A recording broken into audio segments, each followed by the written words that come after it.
Werewolf. There. I hit go live and nothing's happening. We are It's live. it says 16 seconds on my end, so Mine No, too.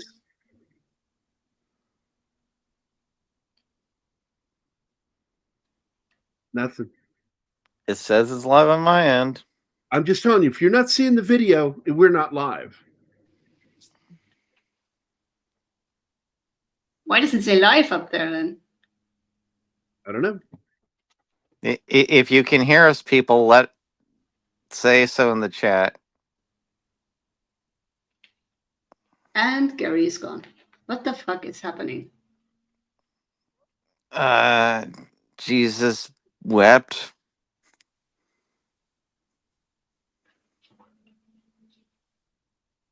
Did the video play to you guys? Because it did not play on my end. No, Nope. I didn't see a video. Thanks, Sally. I left the studio and came back, and now it shows live. So Yeah, we're Something- definitely live on something's going on in the studio. YouTube. Look, we've been having problems with YouTube this last week. Shows glitching out. You know, they're live, and I watched Snow Dub the other day, and I did the whole show with Loki. And on YouTube, I'm watching the little circles going on, and people are going, "What is going on?" In the chat, they're like, "You guys are just the revolving circle." So I don't know if this is a YouTube thing or what. Oh, I don't give a shit about that. Remove. Gambit, Martin's dead. We killed him. I'm sorry. He has family stuff. Family. Family. With his ladies, you know. Friends. Loved ones. Okay. Man, my mom passed away. Did I go to her funeral? No, I was here. Why is that dude in the chat and not with us on the show? Keith, what the fuck, man? Keith, you don't even have a job as an excuse like I do. And I don't see PCM in your name. He put the Pop Culture logo, though. Bad Keith. Bad. No, it's cool. He's got it in Movie Geeks. He's at least got the logo. So people can... Although that's not our new logo. I think he's rebelling. I don't think he wants the new logo. By the way, I totally stole this logo. Can anybody figure out who I stole this logo from? I'm friends with these guys, so fuck it. Do you know? Have you, Shinatsky? Which logo? The logo up in the top right corner.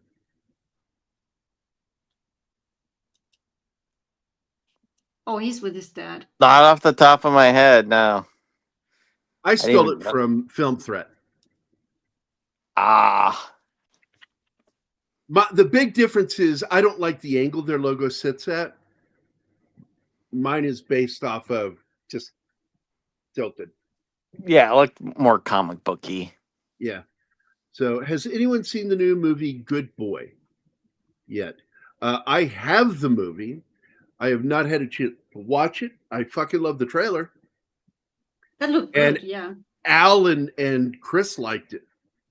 And that was a good sign to me. So, because they tend to like films, pretty much the same films I like. Very similar tastes. I say do a double feature, that and Bad Moon. I like Bad Moon, but it's not a good movie. But I liked it. I love the werewolf in it. Yeah. Look at Gary shaming Keith. Yeah, I know. Oh, now he's going to try to shame me back. I'm with my dad. He's sitting having a milkshake. It's like, sorry, Gary, I'm too busy enjoying life. Unlike you. Yeah, unlike you. So, say hi to your dad for me. I don't know if he'll remember me. I know your brothers. Hello. I know your brothers. He says hello to dad. Oh, he did? Okay, good. There we go. The father remembers the pain you caused. Yeah, you're rebelling against the new logo. That's the old logo, bitch. Yeah. He wouldn't have the new one though, unless you gave it to him. What I'll do is I'll take the artwork and put it over the logo just for you, Keith. I will do something special just for you, so you can use it as your avatar. All I got to say is I really want to see this movie, dude. I really do. I love the fact that they need to create a whole new award for the Oscars just for animals. And I'm like, well, to be honest with you, shouldn't it be the handler who gets the award for best? Hey, listen, that dog in Independence Day definitely deserved an Oscar for his stunt. Not to mention the best nut shot in the history of movie, because as he's jumping, you can absolutely see his shit. You never speak of that again. During the 1800s, whereas the original 1940s took place in present day. Well, present day 1940s, yeah. And I never liked that. I prefer my horror, gothic horror in particular, especially these gothic monsters, to be in the 1800s. They make more sense in the 1800s than they do in the 20th century. I do. The early 1900s. What, Shinosky? I do think there's an untapped market of putting gothic monsters and mixing it like far into the future, where it's like gothic science fiction, for lack of a better term. Mm. And by the way, while Keith is here, just remember, Keith is always judging you. Yeah, I saw you. I saw you when you masturbated, and I was disappointed. You made God sad. Why I give you something so small, boy? Why? Oh, that's nice. Thank you, Gambit, for doing that. Say hi to him from everybody in the chat. There you go. Hi, Dad. Hi, Keith's dad. But I got to tell you, Slasher Fred, this is, as much as I like the original film, this is so much better formed as a story. I have some criticisms, but what was I saying before the show, guys? What was I saying about? Because they've worked harder on creating the subplot of, is he crazy? Does he think he's a werewolf? And werewolf, werewolf just pops into my head. Thank you, Mel Brooks and Gene Wilder. But basically, it seems like they had this general idea of questioning whether it's in his mind, but that concept only works when the audience is also thinking it might be in his head, even though we clearly don't, because it's a remake of the film. Yeah, but you don't get that with the first one, because he doesn't have any trauma really at the beginning, except for they talk about it, but they don't show anything with it. This one shows it, but still, at the length they went to show that entire scene in in that medical room with the audience above watching in a locked room. Why the doors are locked is weird. It's what's weird about that is we are in on it. We know, as the audience, we already know he's the Wolfman, that he's a werewolf. We already know it. Yeah, but we already know that he's a troubled person from his childhood trauma. They add to the story, and it makes so much more sense how they do it this time. Yeah, your whole thing was it should have been a mystery, and I had said that was that it's probably they could have done that, but I guarantee you the studios would have been, no, we want to show as much of the Wolfman as possible. And that's what I probably agree with you on, is that it's most likely studio interference prevented them from doing what would be logical to do, and a better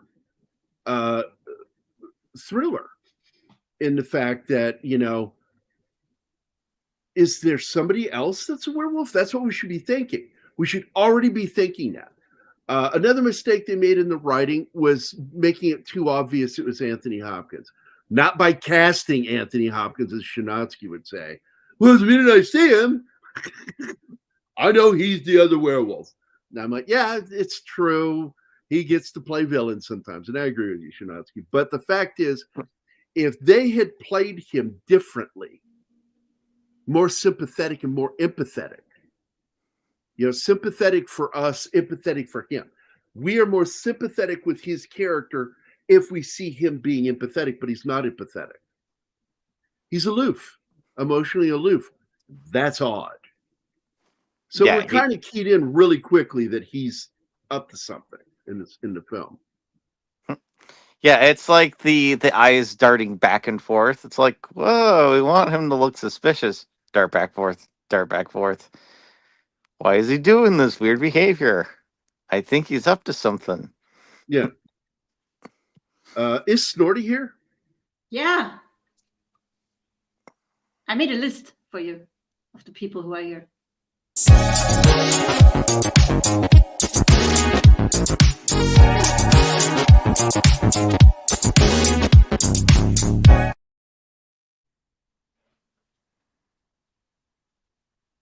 So yeah. Waves at paw. Keith waves a paw at Keith's dad. There, I saw it. Okay. All right. Over to an American Werewolf in London. Larry is haunted by nightmares, and also this movie has David Schofield, who played the dart player. He is in it.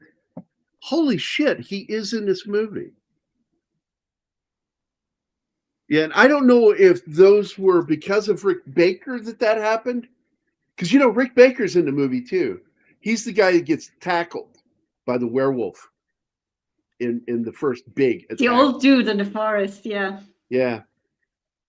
They had him on a harness and just snatched him away. Yeah. This film is a pocket full of missed opportunities. I concur. I absolutely concur. And, is what it is. And, hey, the great Gambini is here. What's up, dude? Hope you're having a good weekend. I'm having a good weekend. I know anime is, but I don't think Shinatsky has good weekends. It's just a weekend. If you want to make this into a comedy, just have Benicio Del Toro talk like his character in The Usual Suspects, and then people going, "What? A werewolf? Werewolf? I don't understand you, motherfucker." Yeah, because Del Toro created that, and I thought that was freaking awesome what he did. And the people couldn't understand what the fuck he was saying. They really couldn't on the set. And that to me is fucking funny. Wait a minute, I got a werewolf here. You're going to kill you. Fuck. Also, I love the fact that when he was in that one scene where they're all the suspect lineup, that while they were shooting that scene, he kept farting. Yep. That's just messed up, man. No stories of him farting in this movie, however. Yep, Geraldine Chaplin is in this, and she plays the gypsy mother. Or gypsy woman. She's not really. Oh, look who's here. Hey, Pacific 414, what's up, buddy? All right, we ready? Are we ready? Yeah. What? To start. Oh, we started. We're talking. The movie. Oh, you mean the slideshow? That starts later. It starts about 20 minutes. 20 minutes is when I pull it up usually, yeah. Okay.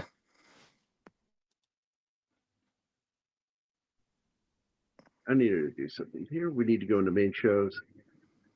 There it is. Oh, that's why the background disappeared for a moment. because he switched studios. Oh my God. No, I changed the background. The only other thing missing from this movie is Werewolves of London. I don't know if Anima finally listened to that or not. To what?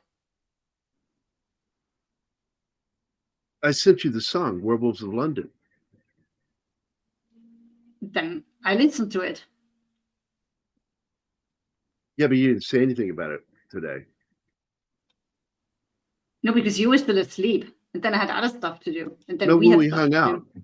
When we hung out, I brought up the music and you never said anything.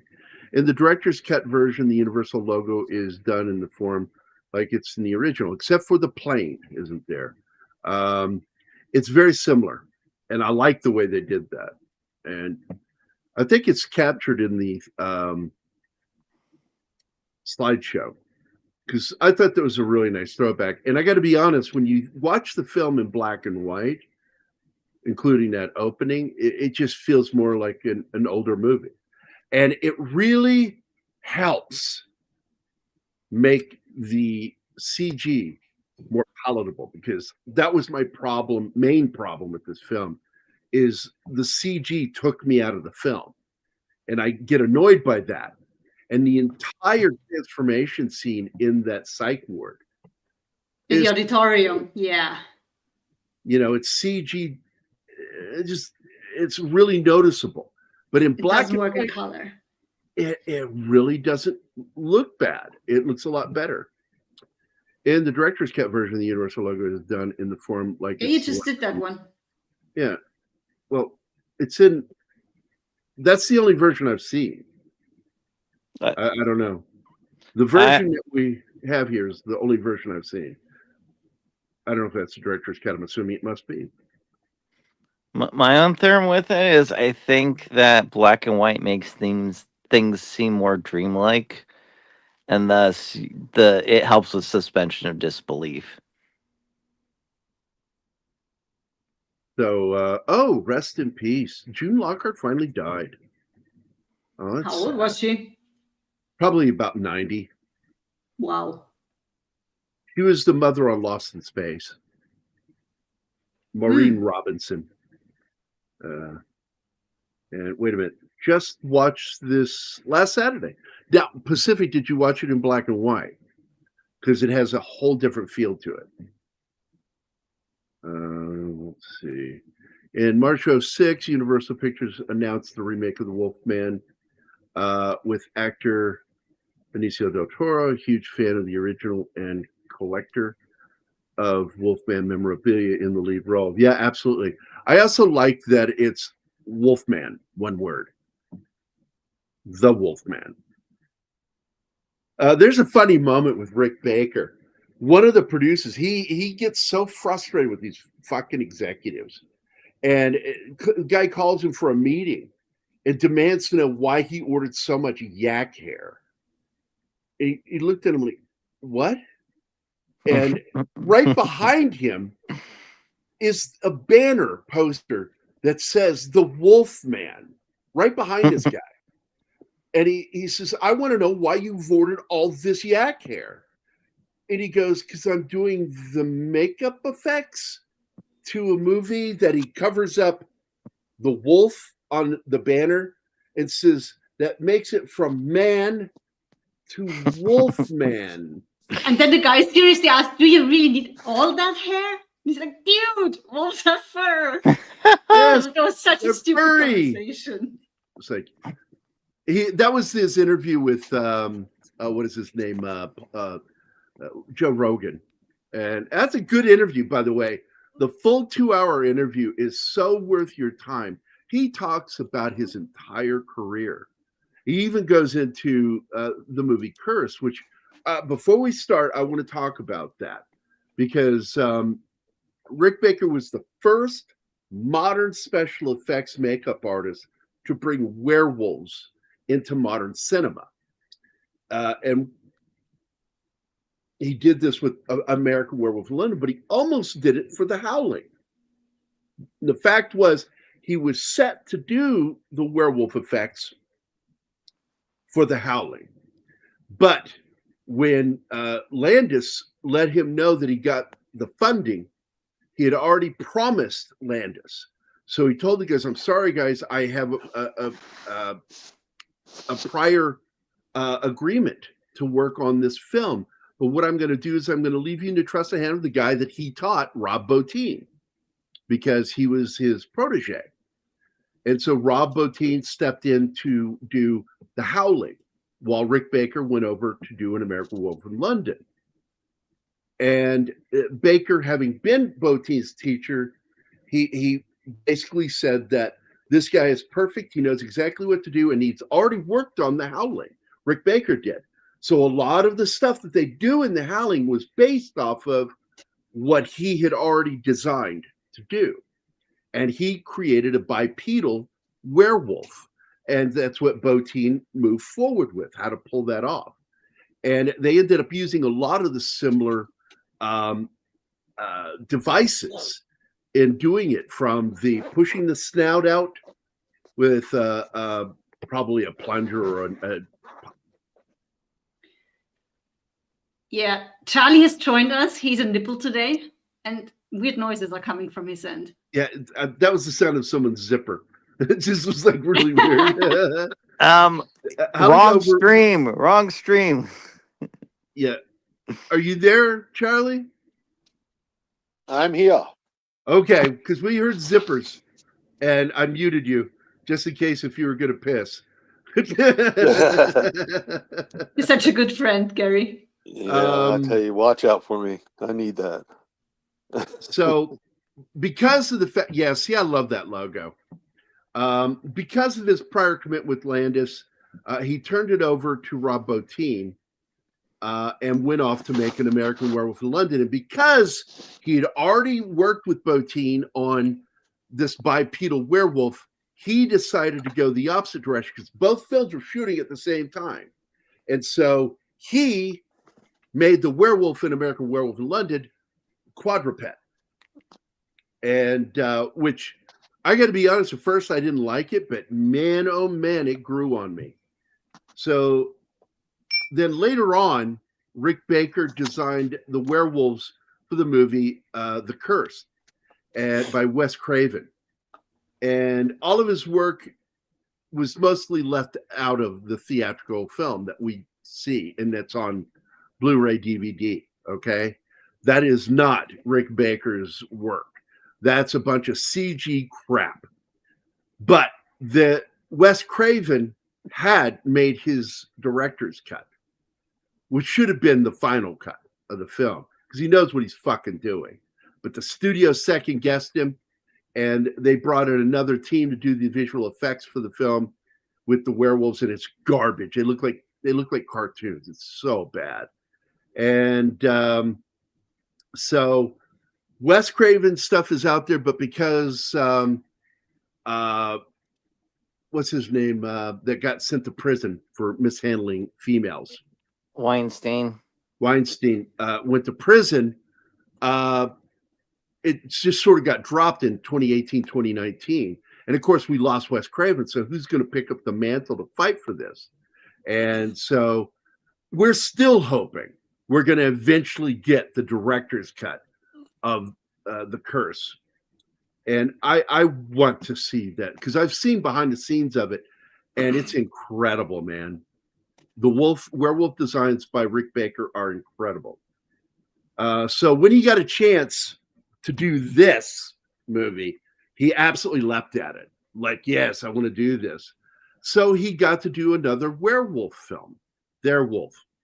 And I loved his designs for this because he worked to the last minute on the designs to the point where they had to make a decision to either go with it or postpone shooting the film.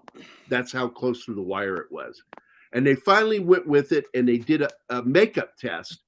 But instead of having it on Del Toro, he did it on himself. And he always did that on himself first. Well, yeah, King Kong, all of it. It's his thing.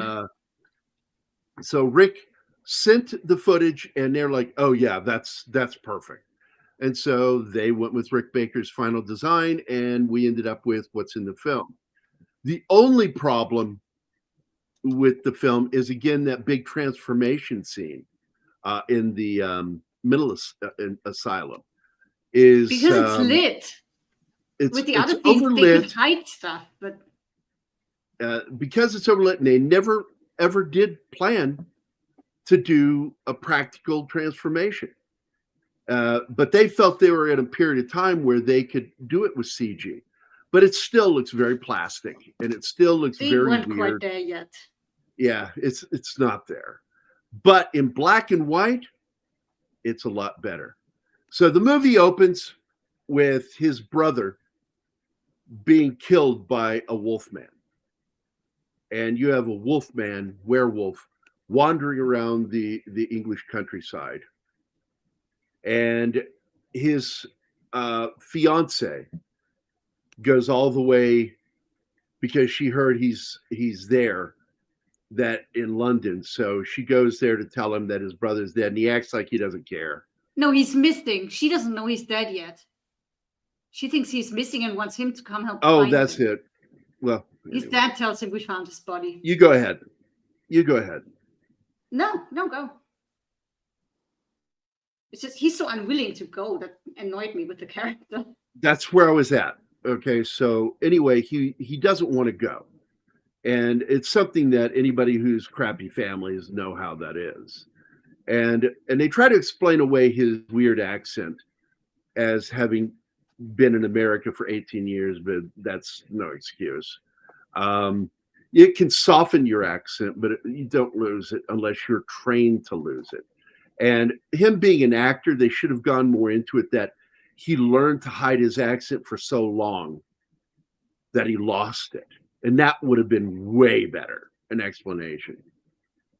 Because I don't have a Southern accent, even though I grew up in a Southern area. And a lot of my friends had said, by the way, that's Max von Sydow. Only in the director's cut. This is why he's uncredited. And so you can lose your accent as an actor. And him being an actor, that was the angle I would have gone with, rather than the 18 years. Like, fuck that. That makes more sense. Being an actor makes. No, they also put that in there to explain why he's so estranged from his father. Childhood trauma aside, he just hasn't been there in almost 2 decades. So the guy leaves his cane, and that's how he gets that cane. Well, he wants to gift it to him, and he refuses to take it, so he just leaves it in the carriage. You got no choice. This is yours. And this film has a whole different feel in black and white. No bright colors, all tones. The Mist looks amazing in black and white. Yes, it does. I feel like with the absence of color, the shots are more dramatic.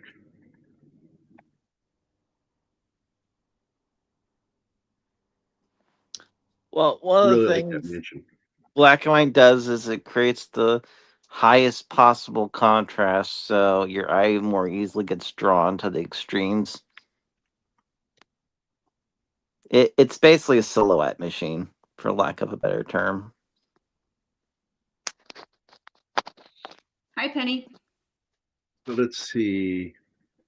The movie Ginger Snaps has many. I did not like that movie, nor did I like the werewolves in it. Bad Moon, I consider a better werewolf film because of the werewolf. Snorty says, nom, nom, nom, nom. Gambit says, good to see you here, Sander. Oh, Sander is here. Hey, Sander. You know, the existence of a werewolf implies the existence of a Y-wolf and a Howl-wolf. Yep. Well, that was Rick Baker's first pro job. Was Schlock. He did an ape man.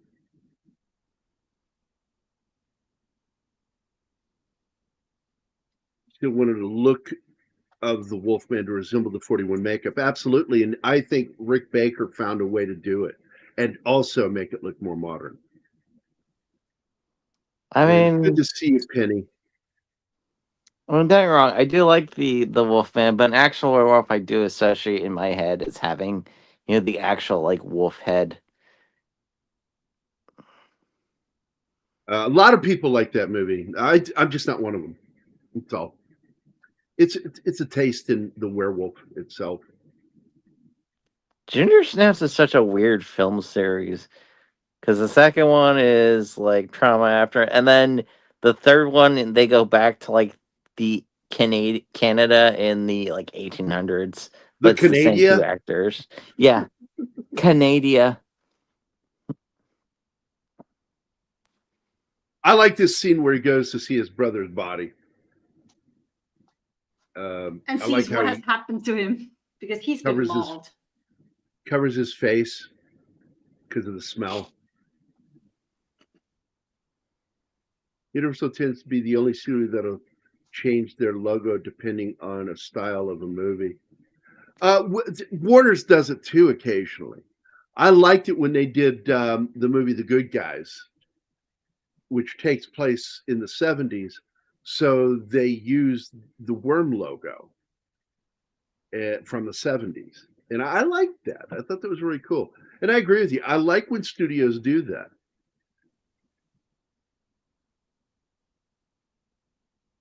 And I've seen Warner do it some other ways too for films. Like the Black Phone movies start with the 70s Universal logo. Yeah.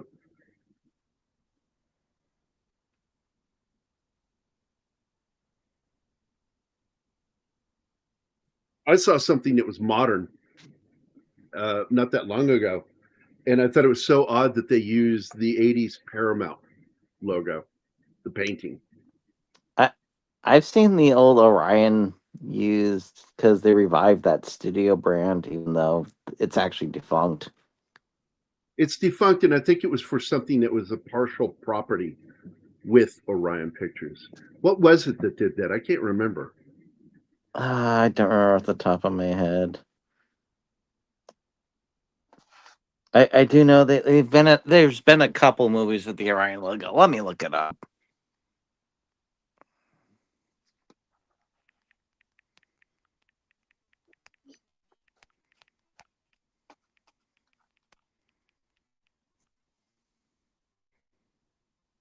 I really like the cast in this film too.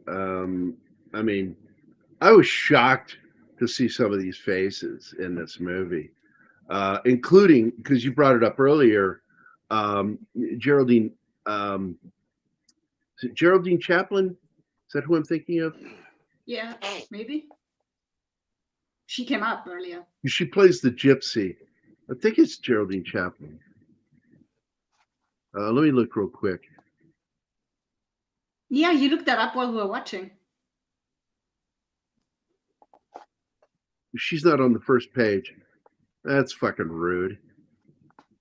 Of course, we get Emily Blunt and Gemma Whalen. I'm not even that big a fan of her. She's in this from Game of Thrones. I don't really think much of her at all. I don't think she's all that gifted. Of course, Sir Anthony Hopkins and David Schofield, which who brought that up? Who brought that up? Because anybody that knows American Werewolf in London knows who that is. You made me miss my shot. I'll never miss that shot. Oh yeah, American Fiction that was Orion. Okay, Nickel Boys.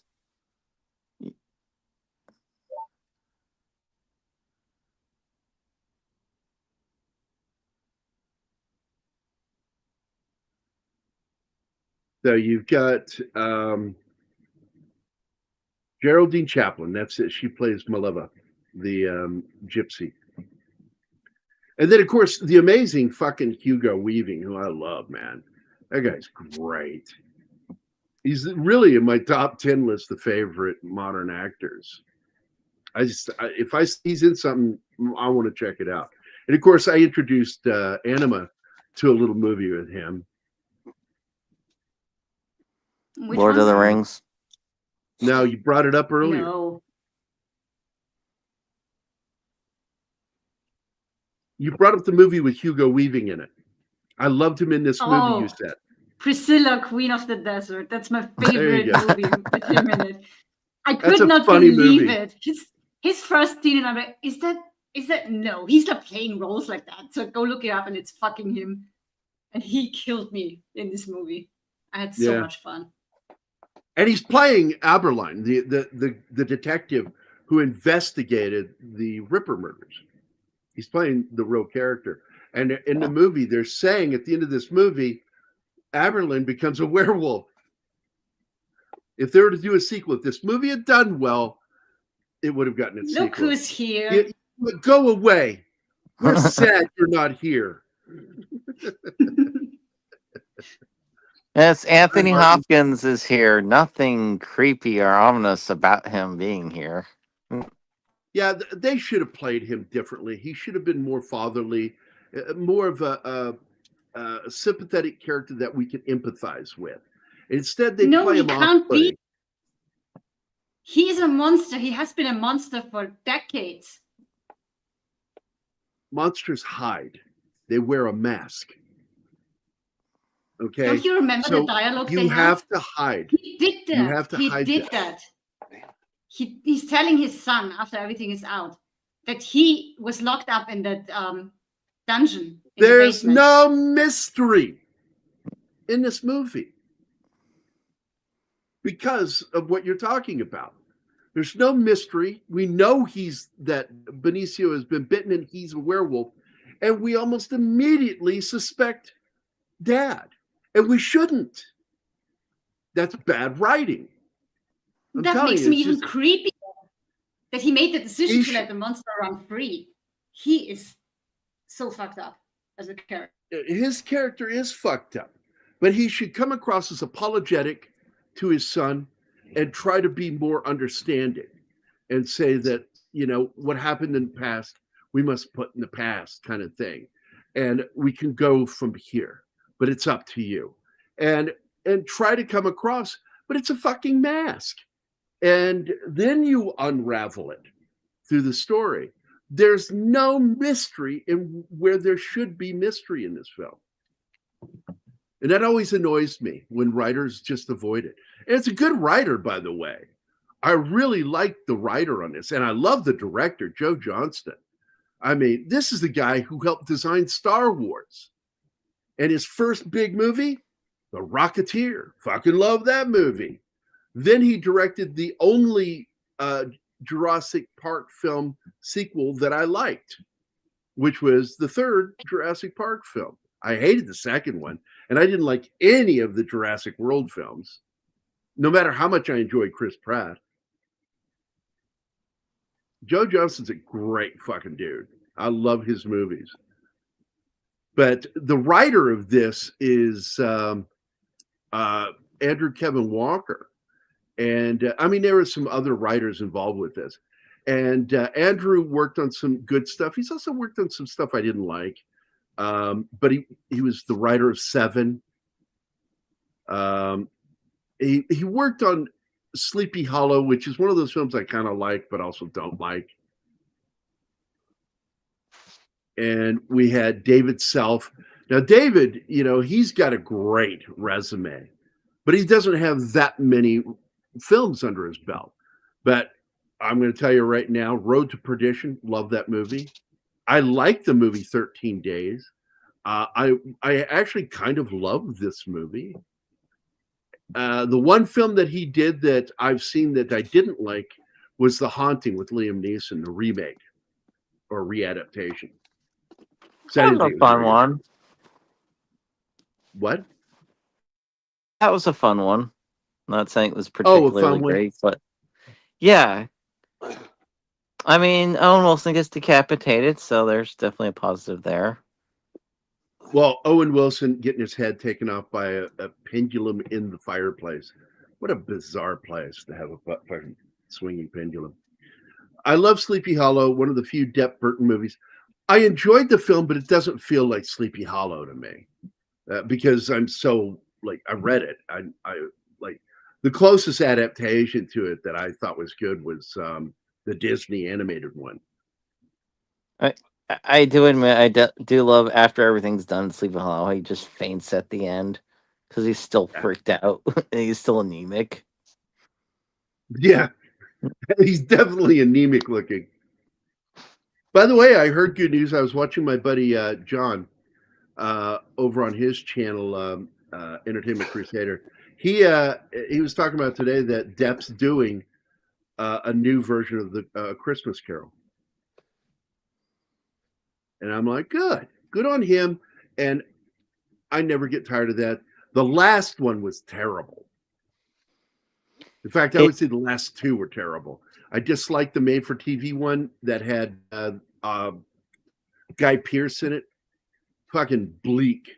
Fucking just bleak. I fucking hated that movie. And I did not like the animated CG animated Disney one. I did not like it. I didn't like Jim Carrey in it. Look at this. Man, making this in the 1800s instead of the 1940s. A blonde woman who ruined his life. Gives it such a great look to this film.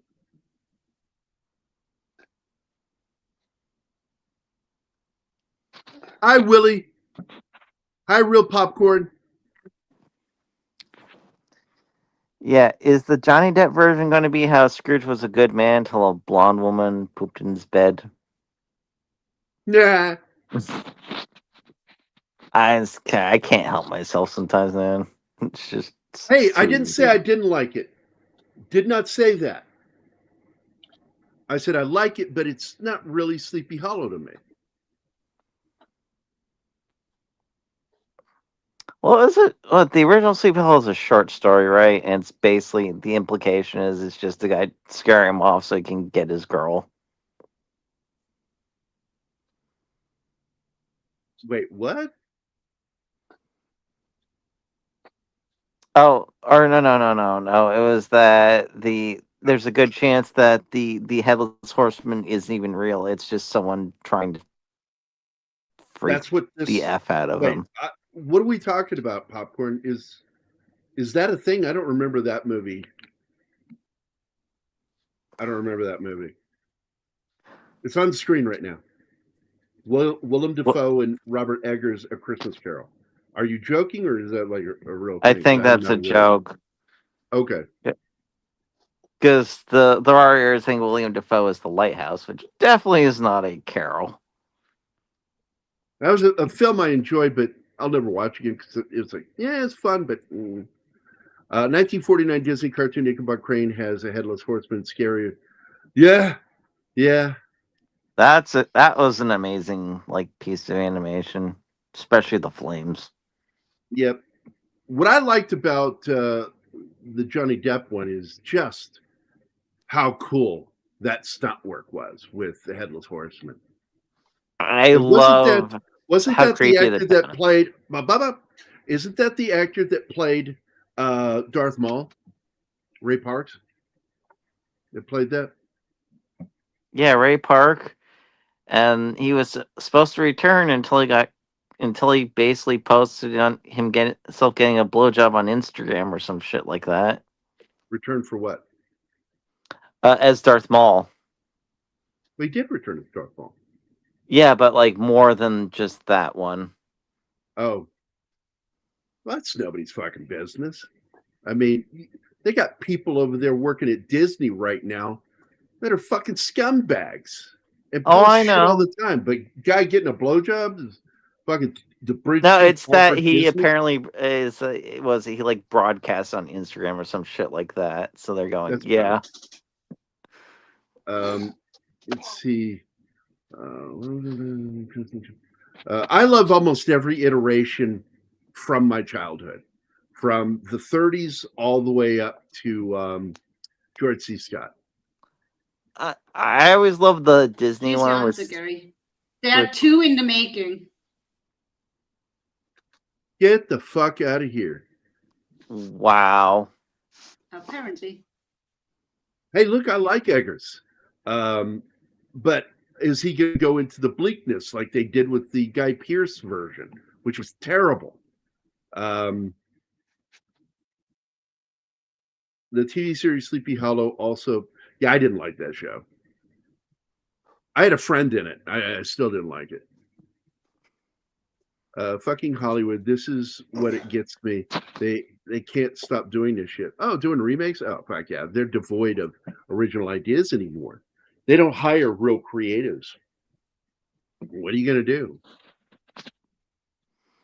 Well, yeah, fun thing I found out recently. I also talked about this through the show. AI is going to blow up in potentially a bigger bubble than the .com. Yeah. Because I found out that for every dollar they make, they spend 40. Well, hopefully some point it'll eventually level out, because that ends up happening like in the early days of technology. But boy, if that bubble bursts before they could make money at it, they're in trouble. But what I was getting ready to start to talk about, and why I brought up the great stunt work with the Headless Horseman, I also really enjoyed the Christopher Walken parts of it, with him being a Hessian.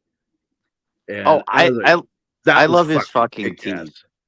Oh my god, his fucking teeth are nuts, dude. It reminds me of Lon Chaney Sr.'s fake vampire from London After Midnight. And if you've never seen the movie, and I just spoiled it for you, you had 90 fucking years to know this story. It was on my list. It's not on me. Damn it. It was on my list. Damn you. I love the way he bites her neck at the end. Oh, wow. Look at that house, man. Yeah. And I know that's probably a movie set, not the real location.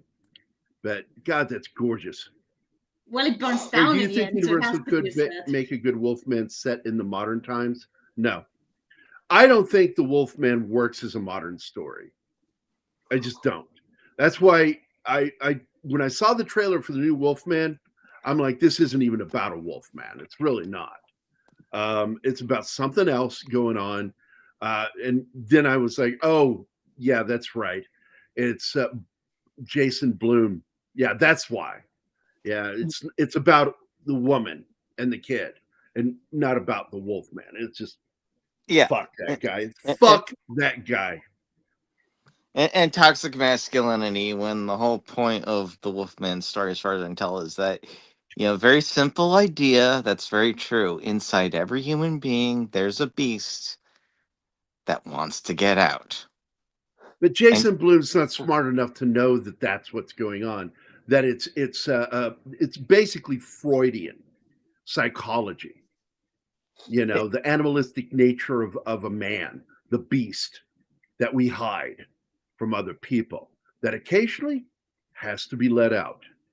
And what we grew from, what we aspire to as well, is to be above that beast that's within us. Yeah. Well, that we're above being just animals. I really hate people that say, well, you're just animals. No, we're not. We're sentient. And we're also, we're not just sentient, we're self-aware.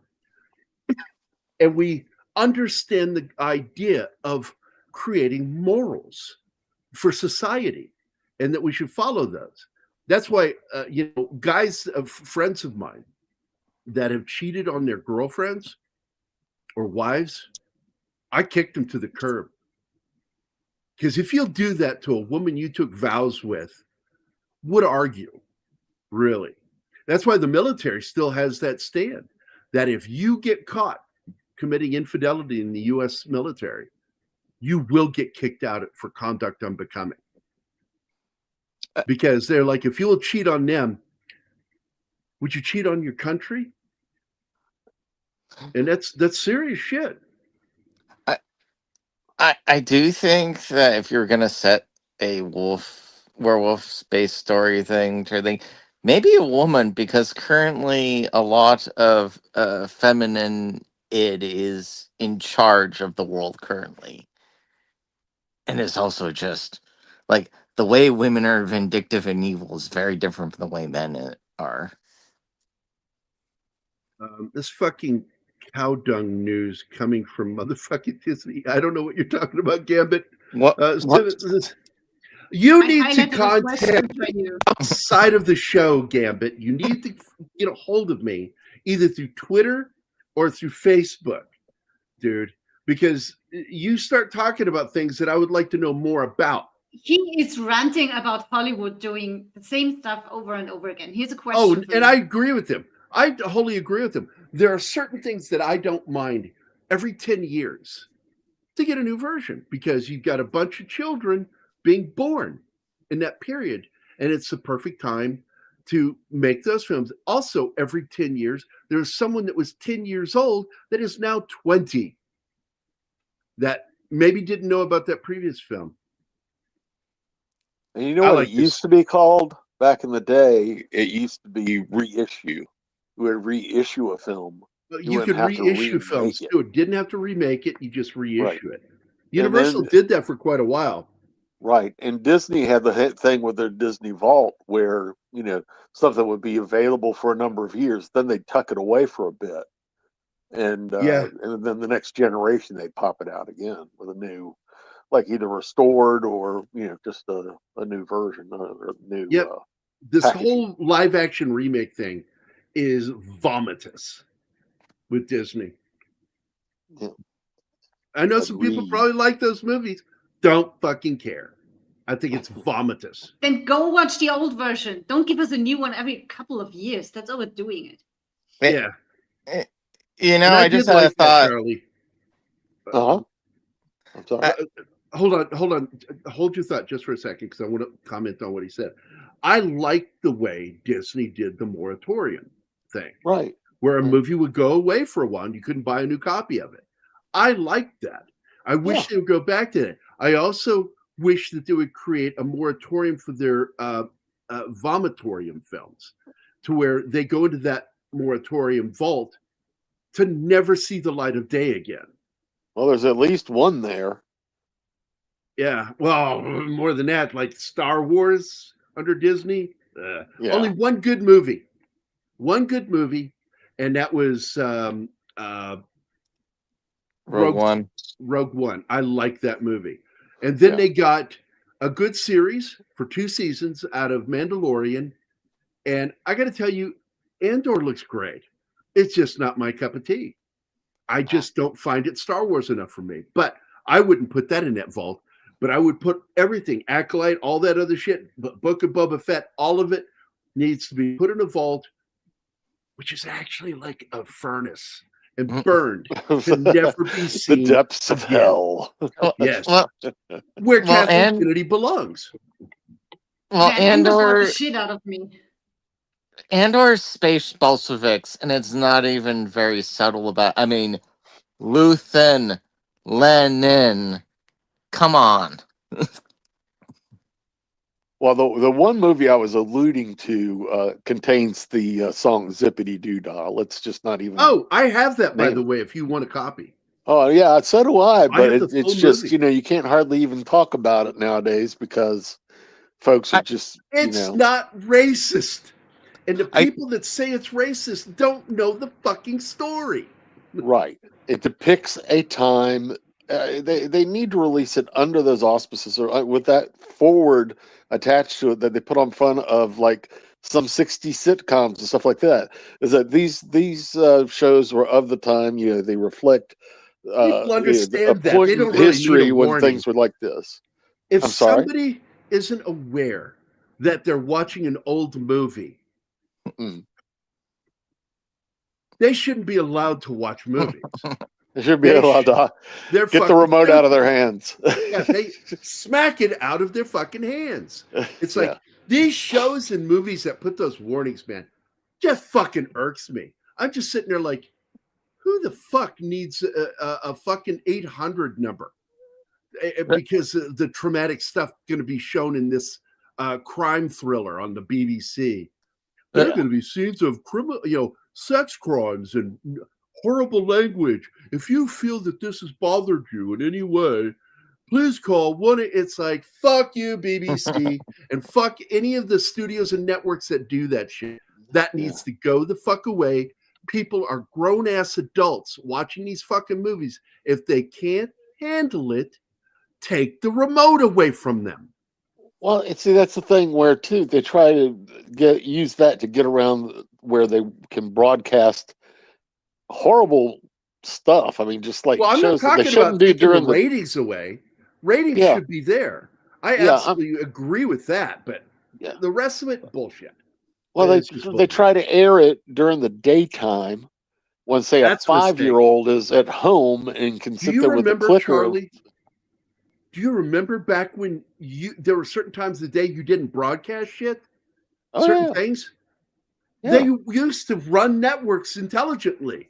And then after 6 o'clock, 7 o'clock in the evening, you started getting out of the family prime time. And then you were allowed to show stuff that was of more mature content. Right. It was fucking easy. It wasn't rocket science. Mm-hmm. The real tragedy of all of this is that a lot of the mythology, for lack of a better way to phrase it, of the South, like Songs of the South is one of the only like actual records and retellings that exists anymore of it. Yeah, and they banned Gone it. With the Wind still can be seen, as much as it depicts pretty much exactly the same period. But it's allowed. The Song of the South for some reason is not.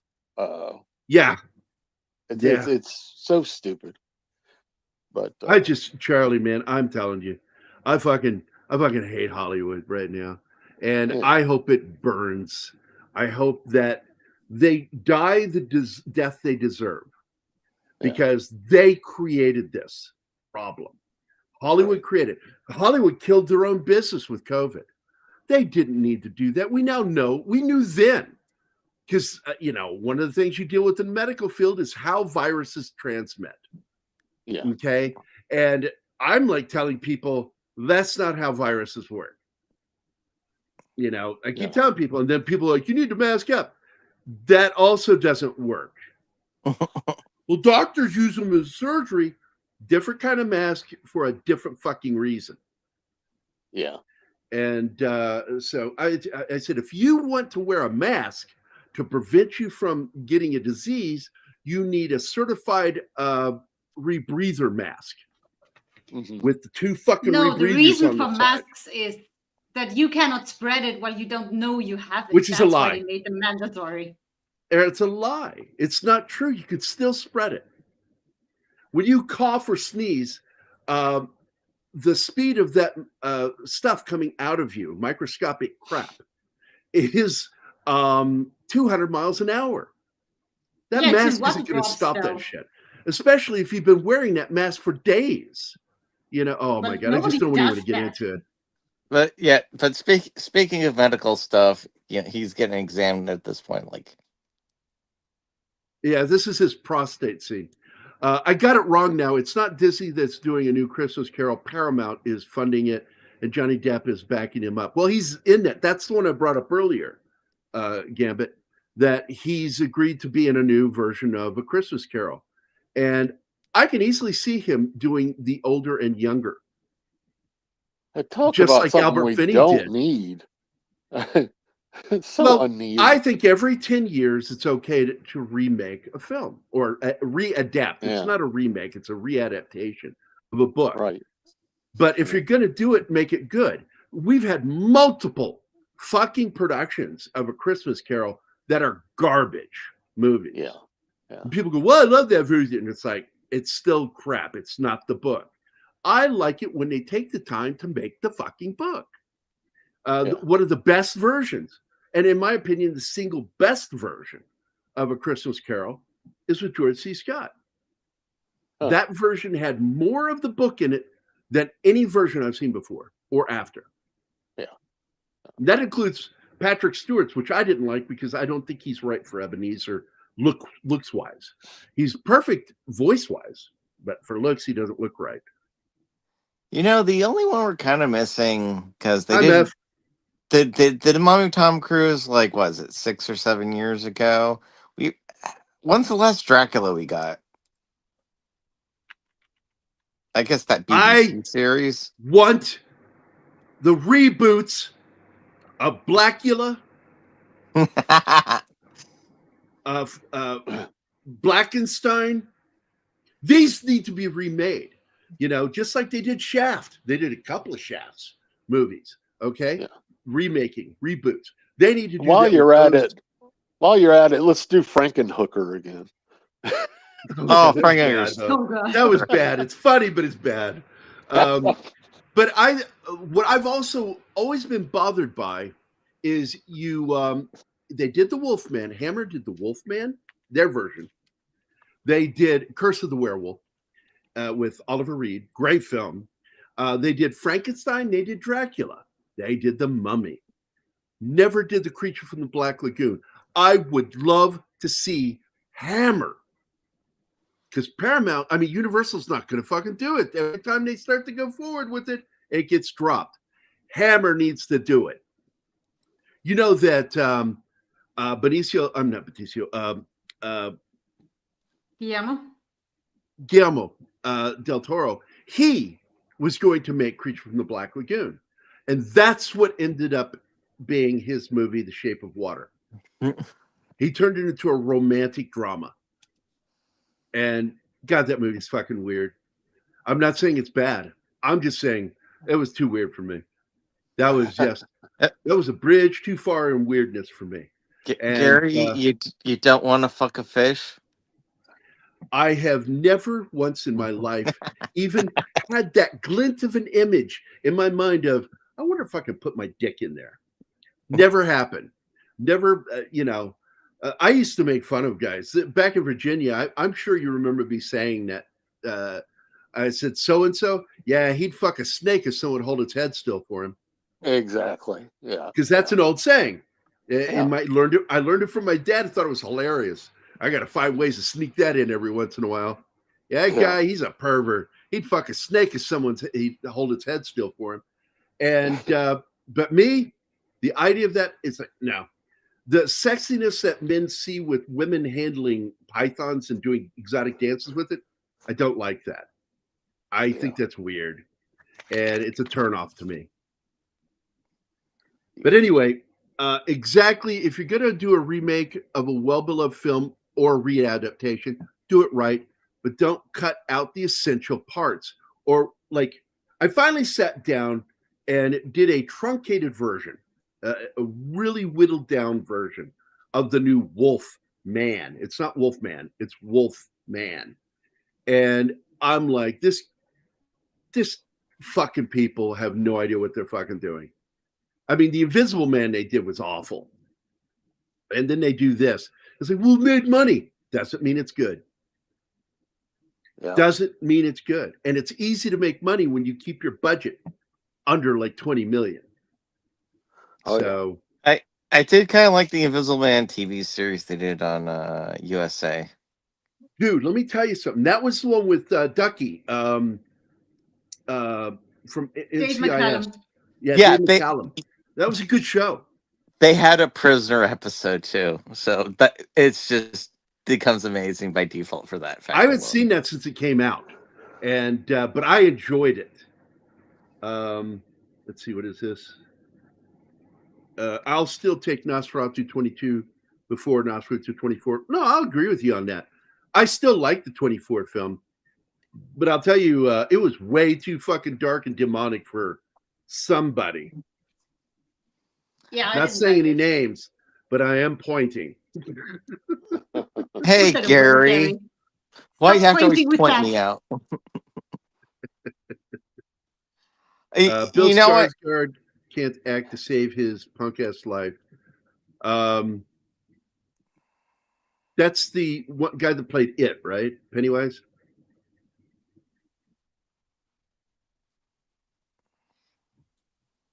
Anybody? I guess he's talking about Nosferatu. He just compared two Nosferatu movies and then he shits over an actor. Oh, well, that's Bill Skarsgård. Yeah. Okay, yeah. That's Bill. So Bill, he's okay. I don't think he's very good. Stellan and his brother are really good actors. His dad and his brother are fucking great. In fact, one of the last things I saw with what's his name that was in the Murderbot? I fucking love that show. Oh, me too. Murderbot's great. He is so fucking funny in that movie. I shit you not. Like, those were my private internal thoughts that are saved on a disc. I love when for a reason, Gary. What? Did you pause for a reason? Okay, we go on. No, I paused because I wanted to look at this artwork because this is loosely based off an actual sculpture, which you saw in the movie with me, Anima, The Saint, with Val Kilmer. The statue that he's sketching, that's the statue that's based off of. And it's his mother. And if you notice, it looks a lot like the actress Emily Blunt. Well, they all go for the fucked up psycho thriller stuff here. Freudian. This movie's Freudian from beginning to end. The brother goes for a girl that looks like his mother. The dad is weird to be beyond anything. And well, now first of all, let me finish, please. Now he is not only cursed by being a werewolf, he's also falling in love with his brother's fiance, dead brother's fiance. So he is double fucked.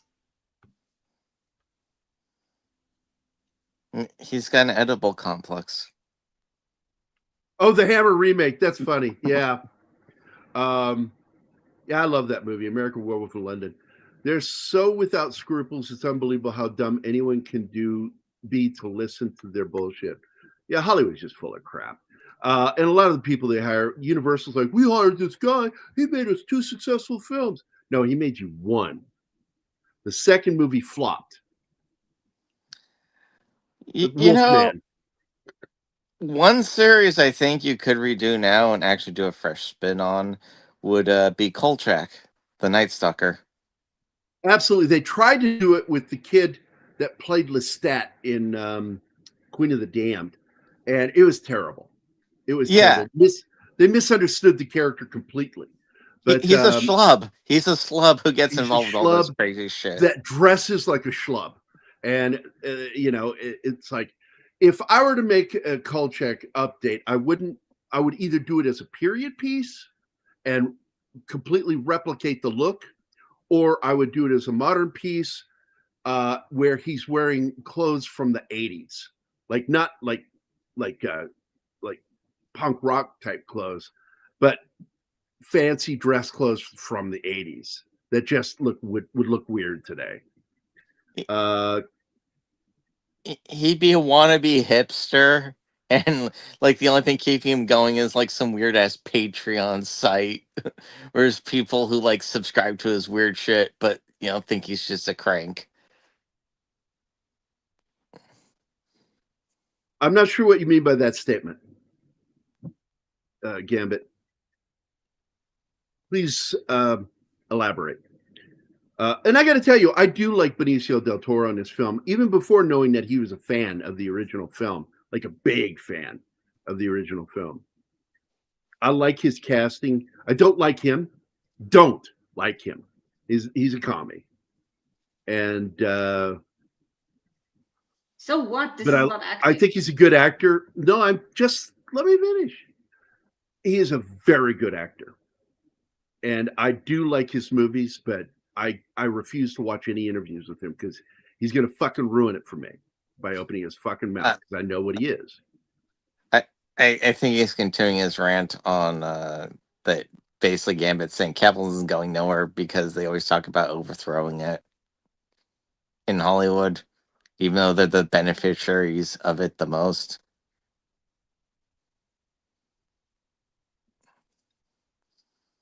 I love champagne socialism. And by love, I mean, those are the people that should probably be burnt. By the way, did you know that he did a movie with Anthony Hopkins, Bill Skarsgård? It's not very good.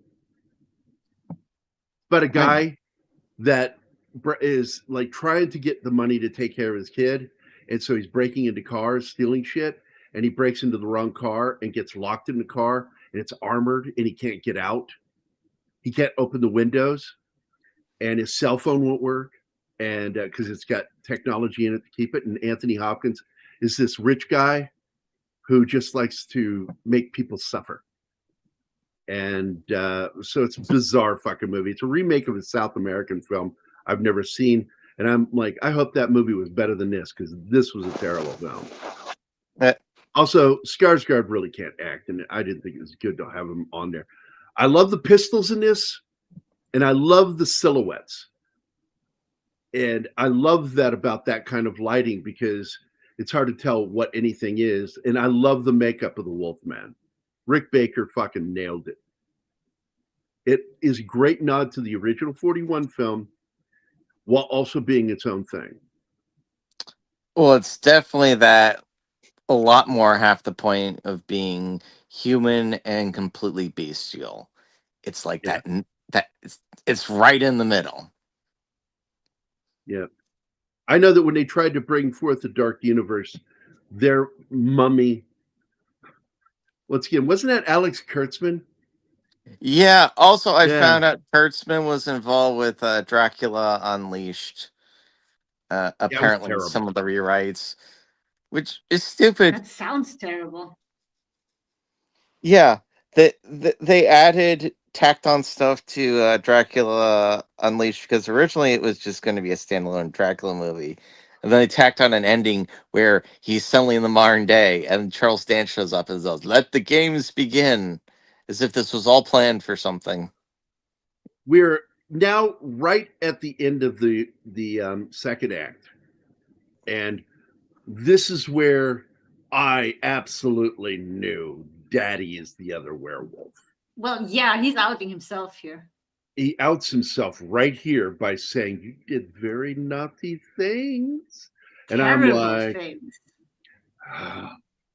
and I'm like, don't get me wrong, his acting is really good in that scene, but I wanted moving into the third act with some mystery as to who the real killer is, and that it's not him. He thinks it's him, but we find out he did some killing, but we don't know what killings he did and what killings the dad did. We really don't, because Dad's good at killings of cleaning the up. past night. Yeah, the killings from the past night. And here's the thing that I find interesting is that when you see Anthony Hopkins' transformation, and this was done intentionally, his transformation is seamless and quick, whereas Talbot, Larry Talbot's character is slow and painful. The reason why is Hopkins' character has accepted what he is and doesn't resist it. He has also been doing it for decades. That too, but he's accepted it, and by not resisting, it's not as lengthy and painful. He goes right into it. Like, I am this thing. This is what I am. Yeah, but we get to watch Larry's first transition, and he doesn't know what's happening. That must be so horrifying. And then you wake up the next day in that open tree full of blood and your clothes ripped, and your dad tells you you've done terrible things. Imagine you've been in his head. And that's another Freudian thing. He's reborn from the tree womb.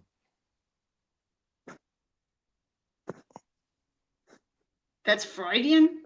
I think that's just what an animal would do when it's exhausted. Seek shelter. Yeah, I've already seen it. I own it, but I'm done with it already. And it's not. I don't want to say anything nasty about him. Gunn should have stuck with Cavill. He could have done this film with Cavill easily. He didn't want to do it.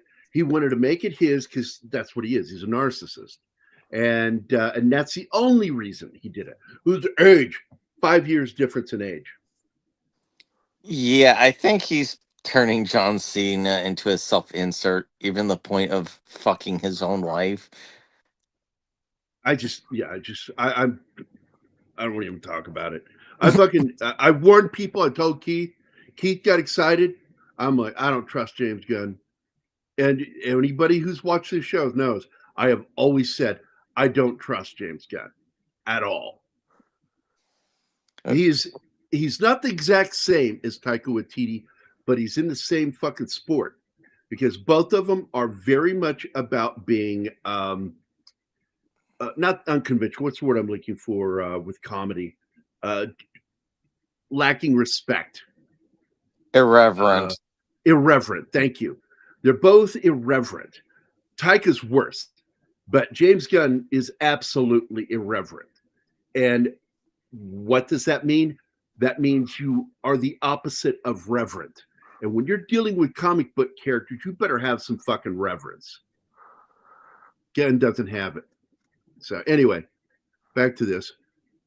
There's a series that is kind of a prequel to it on HBO Max, started October, connected to the other King stories like Shawshank Redemption and The Mist. Let me go back. What is he talking about here? Welcome to Derry, I think is what he's talking about. Oh, that one. Yeah. Well, they already kind of did that with another show J.J. Abrams did for Hulu, which I actually thought was good. Yeah. And look at that face. You know he's the fucking other Wolfman. Come on. Oh yeah. Yeah. And speaking of The Mist, Sandra had a question about that earlier. Yeah, what was the question about The Mist? Watching that in black and white. Black and white too. That's a good idea. That's a good idea. I think that might be one of those films that works better in black and white, the way it's shot. See, The Mist is like the opposite of James Gunn. Frank Darabont has immense reverence and love for the stuff he's working on. Absolutely, he does. Even when it's not deserved, he still does it. Oh man, the ending for The Mist alone. That's the one, Castle Rock. I like that show. I don't think it was great, but I enjoyed it. Easy weekend to the PCM tribe. What is up, Genghis? How you doing, buddy? Yep. By the way, Genghis, just to let you know, and anybody else that watches our show on Monday with Don Eckert, Dark Matters Radio, we are going to have Red Panda and Area 503, also known as Manny. Both of them are going to be on the show on Monday. It's going to be a fun one.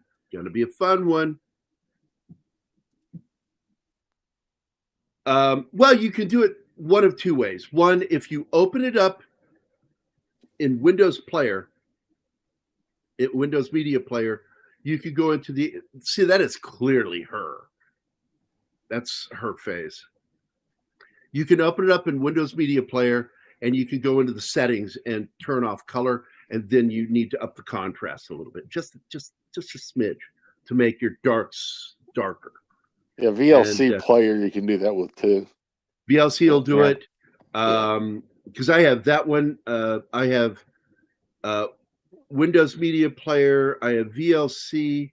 I have another one. Oh, Microsoft Movie Player also, but it doesn't have the control. Windows Media has it, and so does VLC. Those are the two that you can do it in. Or you can do like I did, where I take it into VLC, remove the color, up the contrast, and re-render it. Yeah. Go through the whole kit and caboodle with it. Yeah. Yep. I also use Video Proc too to do that. Go ahead, Shinotsky. See, my own theorem, because we're talking about reverence and irreverence, my own theorem with comedy is that the actual universe characters are in should be serious. The comedy should come from the fact of them basically being fools or idiots, or making presumptions that are incorrect, which is basically the core of comedy. You set things up one way, and then there's a surprise that makes you laugh. That's the core of comedy. No, I get you on that. I get you. I like season 1 of Grimm. They kind of lost me in the second season. But that happens so often with shows. They derail and the show's over. Because I enjoyed season 1 of Westworld. And then I'm like, this is where they were going with this? Oh. They're just trying to do Blade Runner.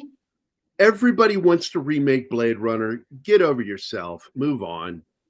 Yeah, 1923. I agree with you, hon. They fucked up season 2 completely. It's even worse with Westworld because the basic thesis of the series is that consciousness doesn't really exist and it's better for the world if mankind dies off. Because we're vicious, I get so violent tired of evil. that. I hate nihilism. I get so sick of it. Yeah. Anti-human nihilism. Fuck off. Well, it's a sign of basically, in my opinion, people who have really been spoiled. So they really have no idea of how bad things can be. So they look at the rest of the world around them and go, oh yeah, just be better if everyone died.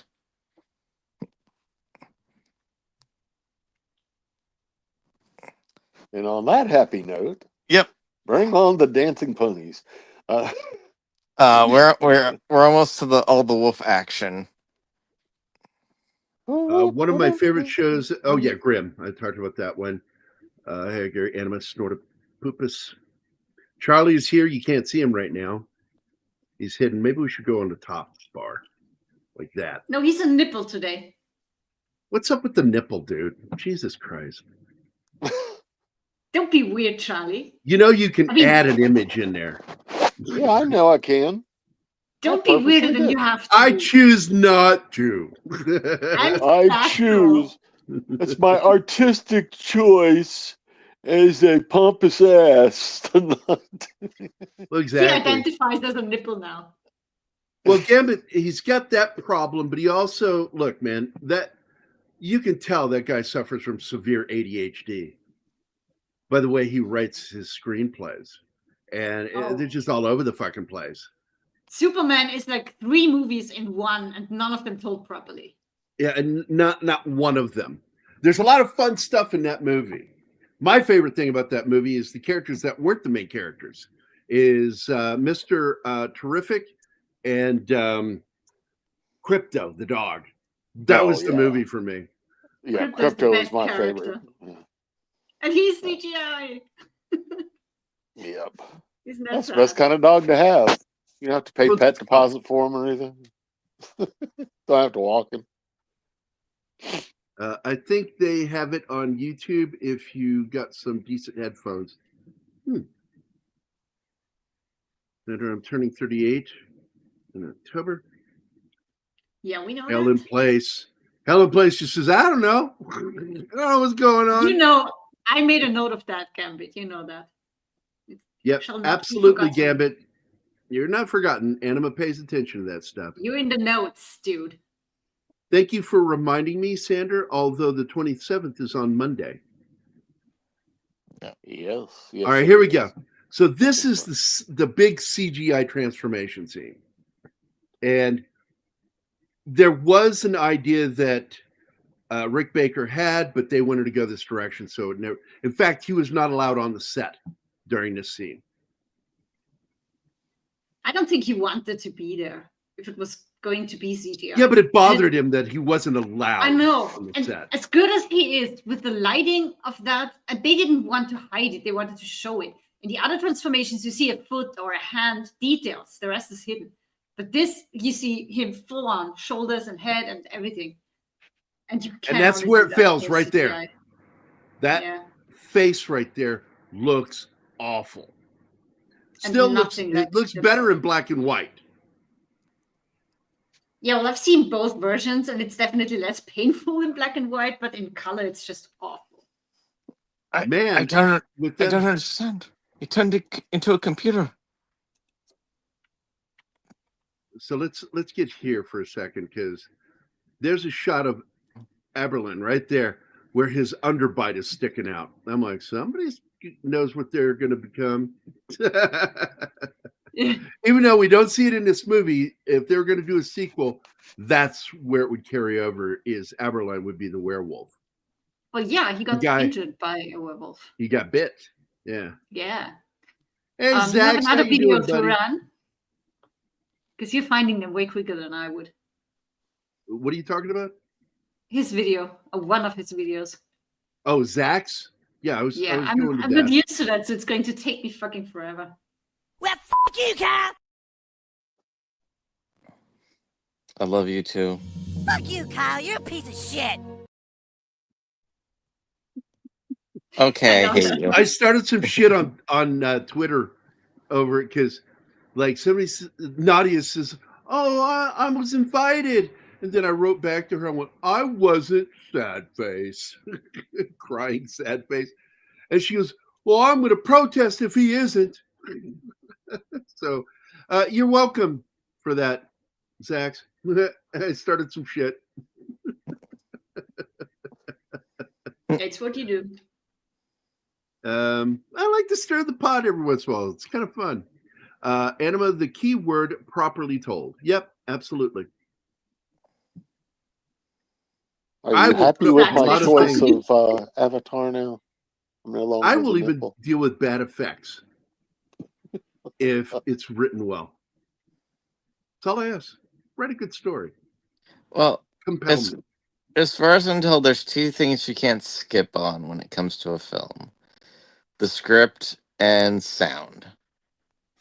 Yep. Like you can fuck up your visuals, and people forgive if the other two are working right. I do like this scene gamut, as over the top as it is, except for the CG. I really liked it. But what's really cool is these jump scenes. Those aren't CG. Hold on. I think he's talking about the transformation in the auditorium, that this is ridiculous. Because this is fucking awesome. They filmed Del Toro with green screen, and then they had the stuntman in the wolf costume actually up there on a harness. He did the jump scenes. These are all. Yeah. That's what I was trying to get to, as I was going to say that this was not CG. All these jumps were real, and the stuntman, which is weird because Rick Baker says he looks like Boris Karloff. I said maybe in the eyes, but nowhere else on his face is he looking. But he's super tall, so he was really good running around on those werewolf legs. And they are actual prosthetics. They are made for people that lost their feet, so they can run and jump and do all the shit. And you see him practice on the stage, and I'm like, holy shit, what you can do with prosthetics is amazing. They showed him the kicks, everything. He was just fucking knocking it out of the park. So he ended up doing all of these stunts where they're jumping around buildings. All of that stuff, none of it was CG. The CG that's in there is removing the wires and some of the background and parts of the buildings. But they shot on location for a lot of this and some of it on a sound stage. Well, they had to make it look like old rooftops. London. Well, they mocked up rooftops.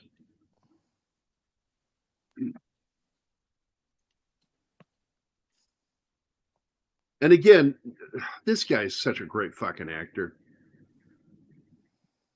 Too bad he doesn't really do movies anymore.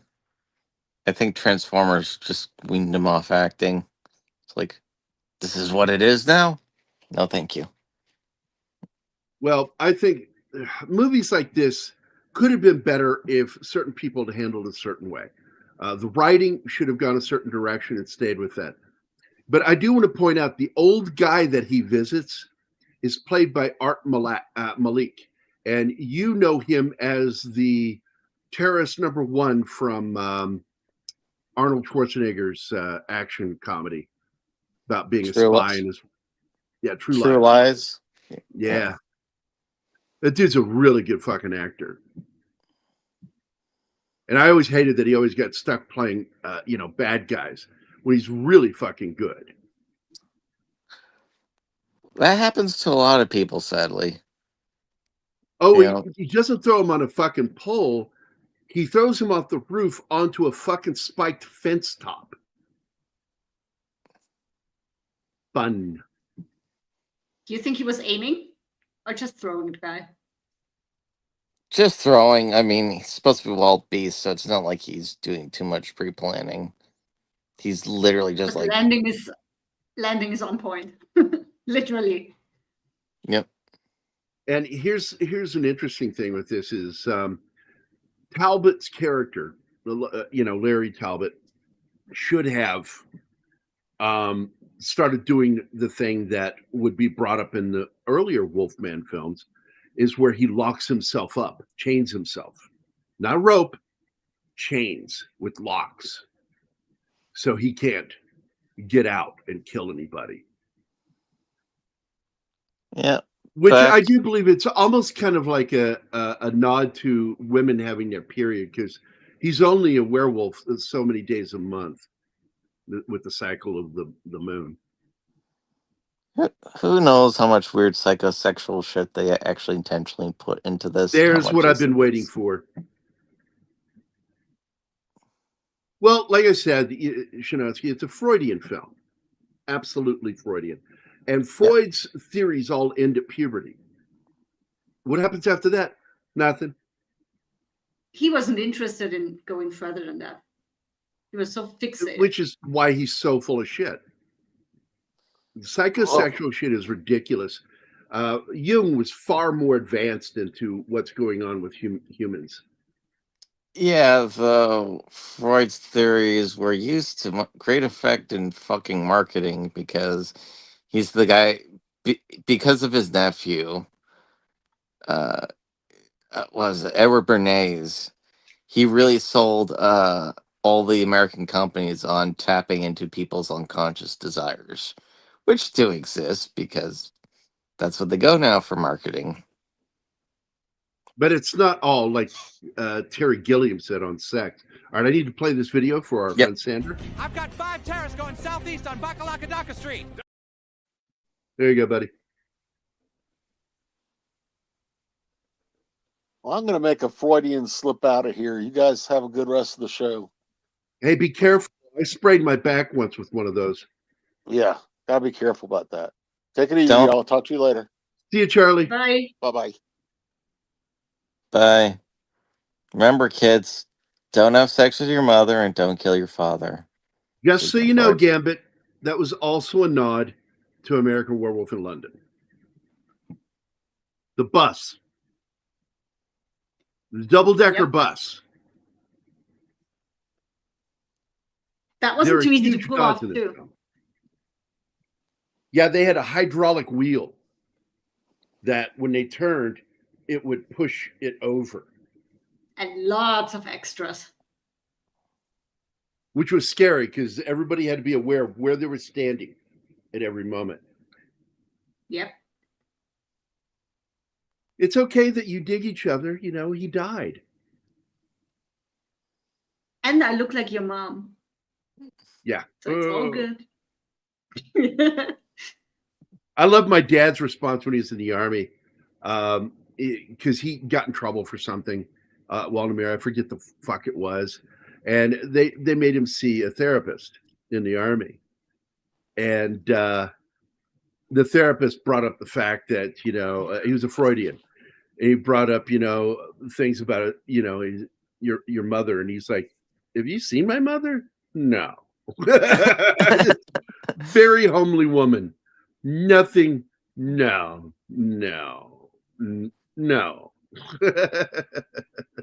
That made me laugh when Dad told me that story.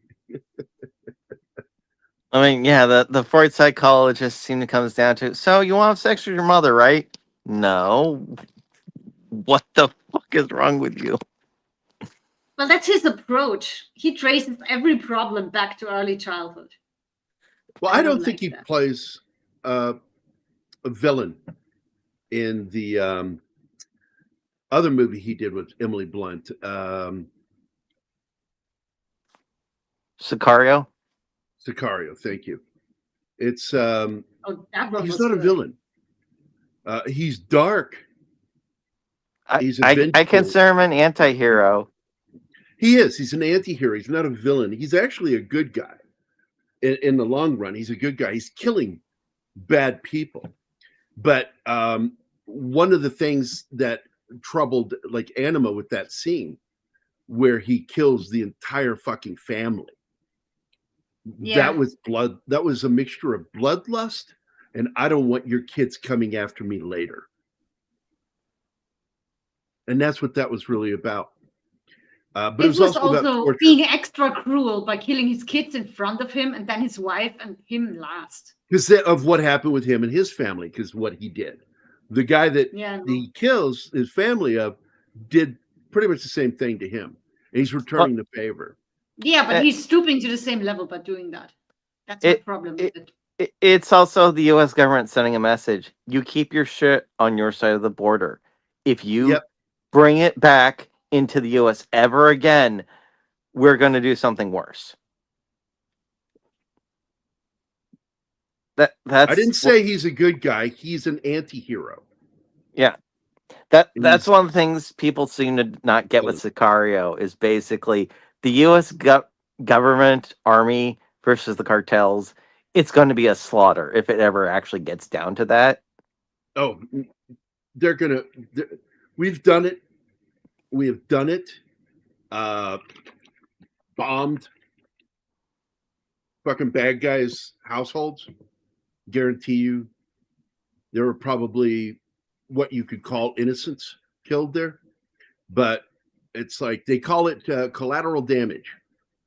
And it's like we needed this guy dead, and it sucks that he put these people in danger by being around them, knowing what he is.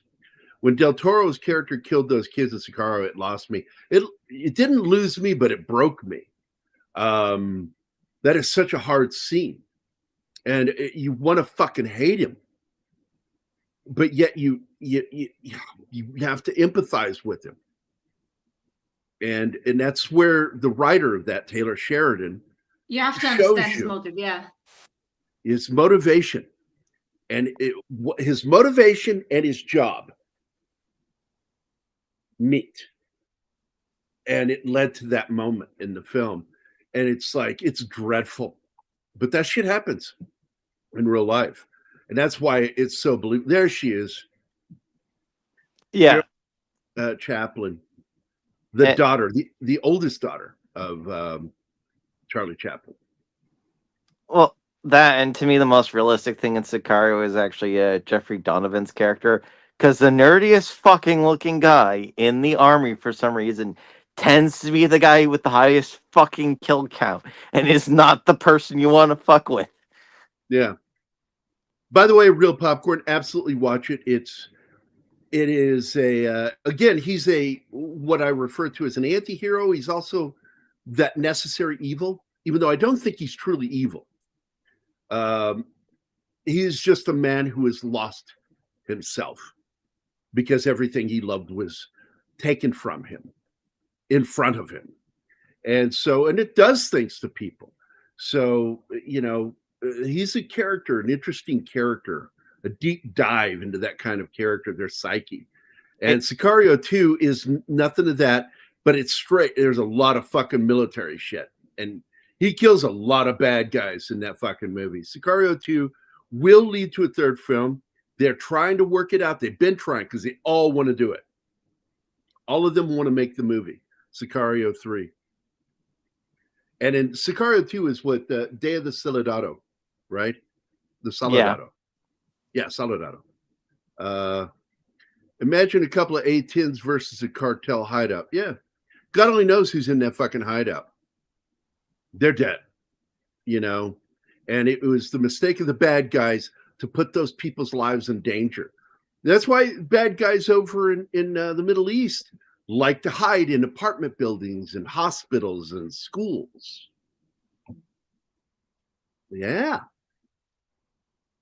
The people trying to kill the bad guys and stop them are made to look like the bad guys when they're not. And this is different with the ending of Sicario, because Sicario, it is a decision that was made by him and for him to do this. It was his mission. It was the sole mission, the only mission in that film. A lot of people don't realize it until the end, that she was there to get them to where he needed to be. Yeah, she's just a means to an end. She's not there. They don't care about her input. They just need her to sign off at the end of the movie. That's the entire reason she's there. So actually kind of makes it great. And so I kind of, like, when I first started watching, I got mad because I'm like, how is this bitch getting fucking pulled up into this? No fucking way. She sucks at what she does. She almost gets killed because of her own stupidity in that fucking safe house with all the dead bodies in it. Her own fucking stupidity almost got her killed when she walked into that room and the guy shoots her. And you don't fucking clear a room like that. She's a fucking idiot, her character. But it's not like she's a bad person. She's just an idiot. And then when I got to the end of the movie, I'm like, that's why. She wasn't brought there for skills. She was brought there for appearances. I love that old school double barrel shotgun. Yep. If those kids had been older, like in their teens, I think that's why Sheridan put it in there, because they wanted you to be a guest of what he fucking did. And to show just how fucking dark this guy is. He couldn't let them live because they would have grown up and gone after him, for sure. Yeah, we understand it, but still fucking bugs us because it's children, man. And, every movie that has that line in there, Leon is, particularly one, no women, no children. Yeah. No women, no children.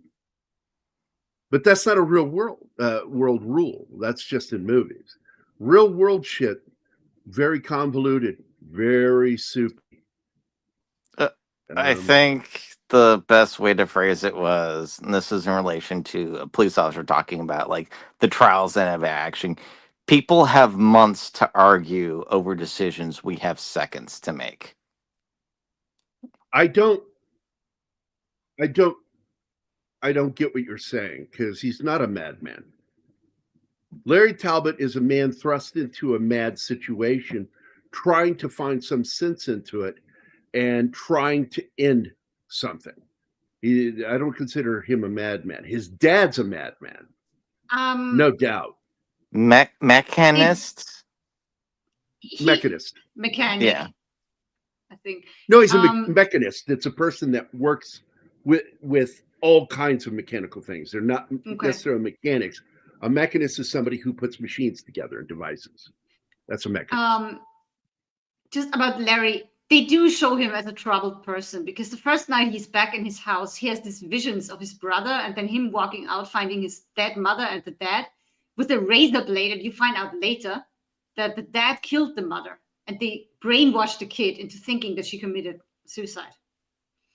So yeah, he has troubles and they just get worse. Yeah. It's like Happy Father's Day. Yeah, I never liked the pentagram appearing. I always thought that was hokey. That was one of the hokiest things with the Wolfman curse.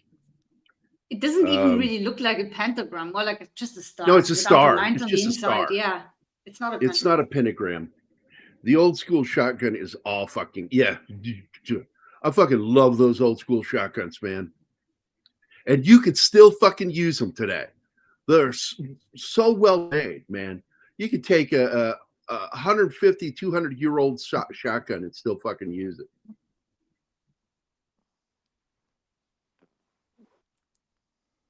Yeah, this transformation scene was pretty trippy. The mixture of practical and CG.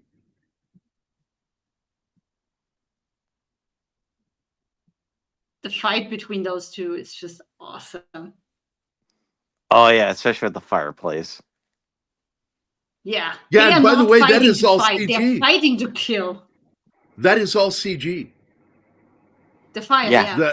The fire, the Hopkins werewolf on fire. I didn't know that. I looked at it going, man, that's a good stunt right there. Nope. That was very well done. But I do like this fight scene. I like it when he's on fire and he cuts his fucking head off with his claws. That was fucking cool. And then he turns and looks at her, and he could give two shits about what's his name, Aberline, laying on the floor. I'm not interested in you. I smell heat. I'm coming for the girl. And very Freudian again. All about the sexual drive. And if you look back at some of the early drawings of werewolves or lycanthropes, they some of them are done, like there's one with the slaughtered children. There's one very sexual one, which they emulated with Dracula, with Gary Oldman. When yeah, he's on they did it with vampires. That too. bench with Lucy, and it looks like he's fucking her while sucking her blood. It's like, ugh. That's what I really hated in the modern Nosferatu, that he's not drinking from the neck, he's drinking from her chest, and it just looks weird. It is gross. Like a grown man too. breastfeeding, yeah, that too. What he was doing was drinking straight from the heart. Is what was really going on. Engineer, that's the word that I know for that. Yeah, it gets real creepy. Well, the being a smartass. Okay, but Benicio's character is not a madman. I don't think he is. I really don't. I think that he's a troubled man thrust into an insane situation. And they state that in the behind the scenes making of. They said he's playing it so subtly that while you're doing the scenes, you don't realize it. But once you see the whole thing cut together and complete, you realize how he's gradually getting worse. Yep. His decline. He played it so well. And I want to point out, and again, look at that silhouette. That looks so 1941. This here in black and white looks like something out of those old black and white movies. Absolutely. Yep. This scene really works. I love the lighting in this, and seeing it in color, I think, tears away from the photography. And I think that watching this in black and white really allows you to see some of this amazing lighting. I love this when she runs and he goes and turns at the camera. It's like, oh shit. I don't necessarily. I mean, speaking of like Freudian type stuff, I find really weird. Fashion. I'm not sure what the word to describe it, but the amount of romance fiction lately that's come out that's just monsters. I'm like going, what the heck is going on lately? Like psychologically, that's just become this super popular genre in writing. Well, I see Awesome One is here, and he came in howling.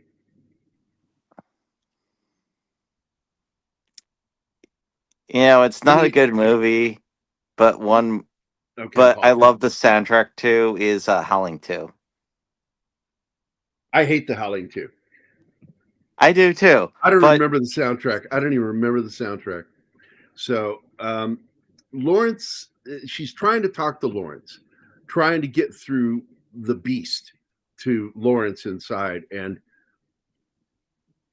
instead of being like the ending of An American Werewolf in London, where she gets through to him, you know, Jenny Agutter's character,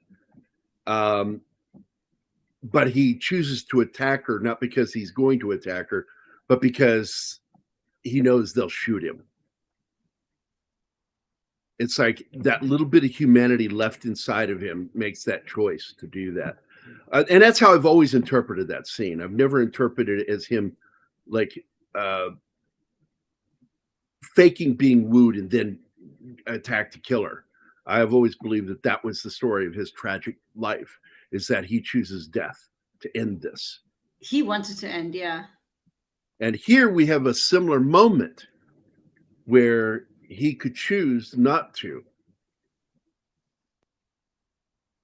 But if not for Eberlein, he would have killed her. Unless maybe he smelled Eberlein. I don't know. I don't get that in the way it's set up.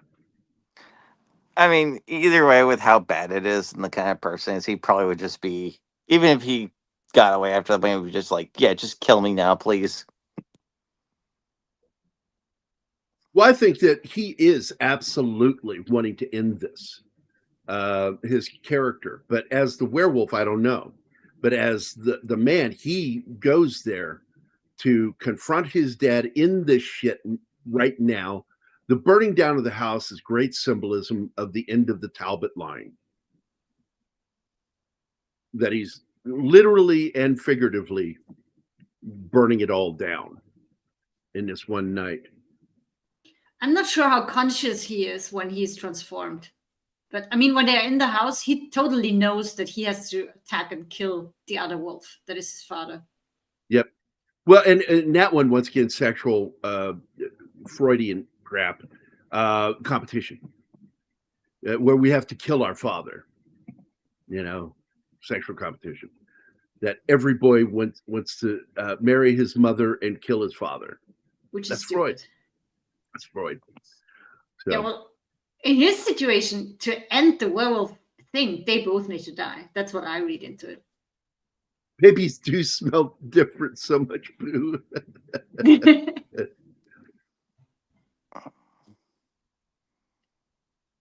Wait, what is that? What did Gavin say here? Then you're gonna go blind? I don't know. Oh, because there's so much mist. Gotcha.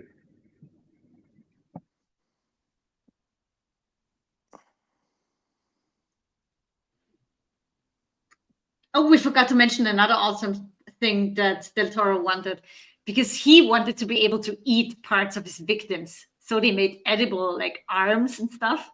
So you could really bite into it and eat them. And they tasted good. They made them taste nice.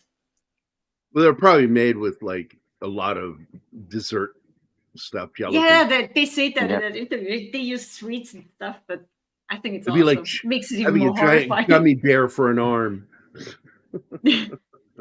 But it looks good when he tears into that arm. As long as it's not, beyond second cousin, you're okay. Just ask Poe.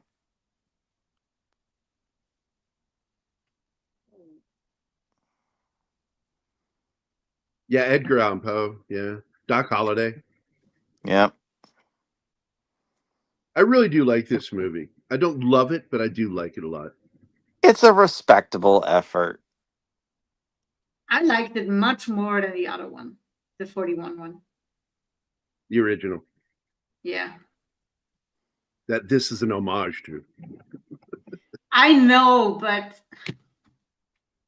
I had way more problems with the 41 Wolfman than with this one. Oh, you're telling me I need to what? No, she's a vegetarian. Lifelong vegetarian.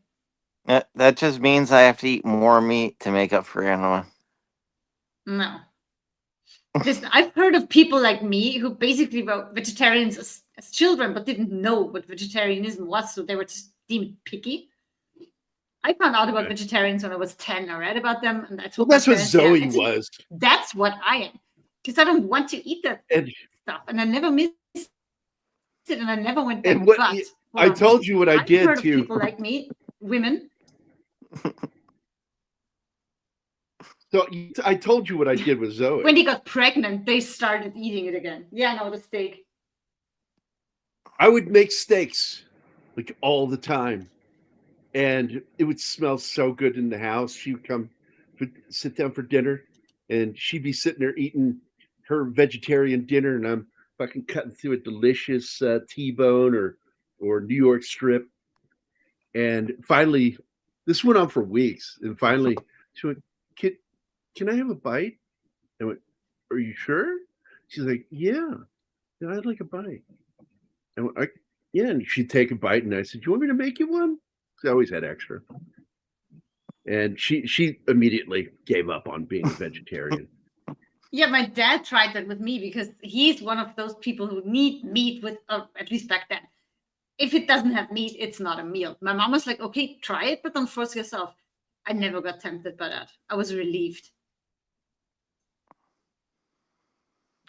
And Gary just goes, that just means it's a challenge. No. Good luck For with what? that. Waste of time.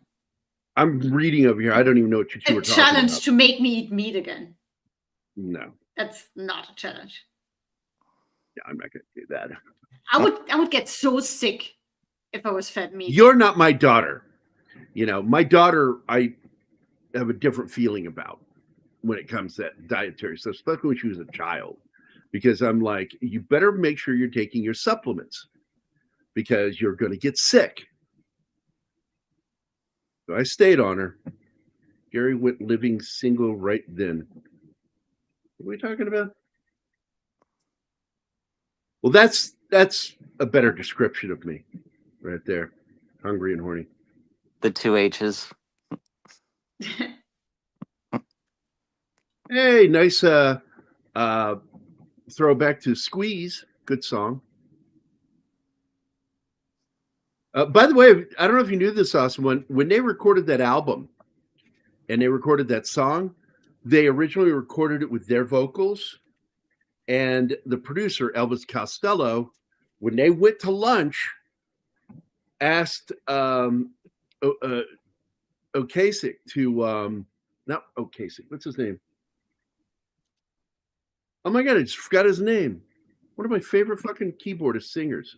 Anyway, he says, come in the studio. And they went in the studio and recorded his vocals for the song without the knowledge of the rest of the band. And they were pretty fucking miffed until they heard it. And they went, oh crap, that's really good. But later on, like when they perform it live, it's only with them.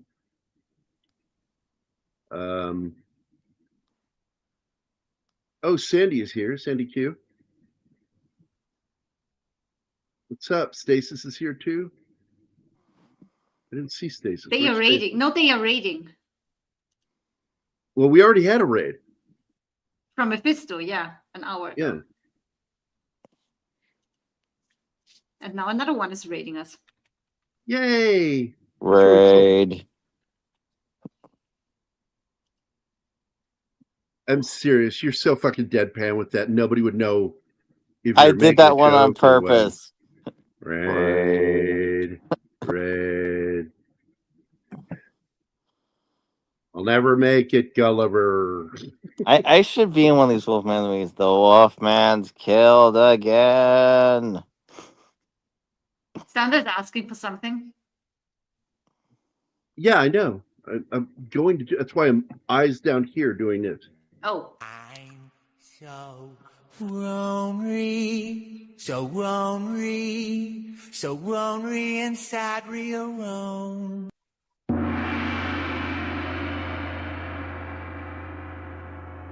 And that gong means What's that? We have reached the end of the show. It's just the gong sound. We got Gong Show too. And I hope everybody enjoyed the show. Sounds awesome. Yeah. And we're going to end the show here. We did a lot of talking about a lot of different things, but we talked a lot about this movie. And one of the things I really wanted to talk about is just I love Rick Baker's work. I that's what I wanted to be as a kid, as I wanted to really become a makeup artist doing special effects. And then I saw how hard it was to get into. But like Craig Edwards, that used to be producer on this show. And he went on to go to Hollywood and worked in Hollywood for years. He and I did a lot of shit like that when we were younger. And we did a werewolf transformation live. And it was so traumatizing, we were asked never to come back to the haunted house. And Okay. Craig was the creature. This is when I pulled some of his eyelashes and eyebrow out. Oh, yeah. Not all of it, just patches. And still, it was fucking funny. I'm like, I just remember like tugging it, trying to work my fingers in, like, oh, it's really stuck. Oh, it's got to be on the hair. And then I'm like, oh my God, I didn't put enough Vaseline over the eyebrows and eyes. I went, oh shit. And so I'm like, Craig, yeah, I am so sorry. And I pulled it off his face, pulled out some of the hair. He forgave me. We're still friends. Oh, speaking of hurting people, when they were fighting, Del Toro actually accidentally bit Hopkins because the teeth were hard to control. And since he could open his mouth so wide, they were able to put a lot of fake teeth in there. And in one scene, he actually really hurt him a little bit. Bit him? Mhm. What happened? I didn't hear about this. What happened? Nothing else. It was just funny that he attempted to fake it and then actually did it. I guess he had a bruise or something. They didn't go into detail, but they were talking about also the claws that they originally had were too long and too hard and really dangerous, so they made shorter ones, like safety claws. That was actually one of my favorite things, those claws, where he Yeah. goes up through under the guy's sublingually. Ooh, that scene was so and good. The claws come out of the guy's mouth. I was like, that was pretty fucking cool. That was awesome. Really fucking cool. And I know how they did it. but I still think that's fucking cool. So just remember, this episode is brought to you by Backdoor Beaver with real, not artificial, beaver anal gland butter. You just can't beat it. And also, don't forget, can you take that down, please? Because I can't do two things at once. That's what Gary said. And this episode, once again, is brought to you by Keith. And remember, Keith is always judging you. That's a fact. We almost made it without that fucking beaver. Here's what Venkman's girl has to say. Full moon the like button. I don't know if you want to do that, because that's your butt. I don't know if you want to smash that like button with your butt. Sally Ford because says, it has the thumb sticking up. It's fun listening to you guys. I miss being into movies. Oh man, it's fun. I love it. It's my favorite thing to do is talk about Hollywood movies when movies didn't suck. And the few good things that we're still getting. Because after this movie, you got The Mummy with Tom Cruise, which was fucking awful. And you got that Dracula movie. And it was awful. I'm like, for me, other than this one, to be honest with you, the last great Universal monster movie was Francis Ford Coppola's Bram Stoker's Dracula. Yeah, and it's weird because I've gone through Vlad the Impaler's biography, and there's actually a lot about him they've never used in anything. There's only very cursory stuff that they use in relation. I mean, the legend about his wife was one of the things they did use in there. But no, he had a brother that actually deposed him with the Ottomans. Yeah. Yep. And by the way, the word cursory should actually mean cussing in a nursery. Fuck you, kids. Right. Eat shit, you little bastards. Give him chocolate pudding and then tell him, you're eating shit. I got your chocolate coated and you little cunts. I really do want to see them push for the director's cut of Wes Craven's The Curse, because I want to see Rick Baker's work on that. That fucking movie is so ruined by what they did that without Wes Craven, really, they just fucking made their decision. This is where we're going, and they went total CG. Well, that's wait. I don't watch Dan Curtis's Dracula on here. It's actually not that bad. That's the one with what's his name? The overactor, ugly dude. He was in City Slickers as the cowboy. Curly. What the fuck was that, guys? Oh, fuck you guys. I don't know. Dan Curtis, Dracula.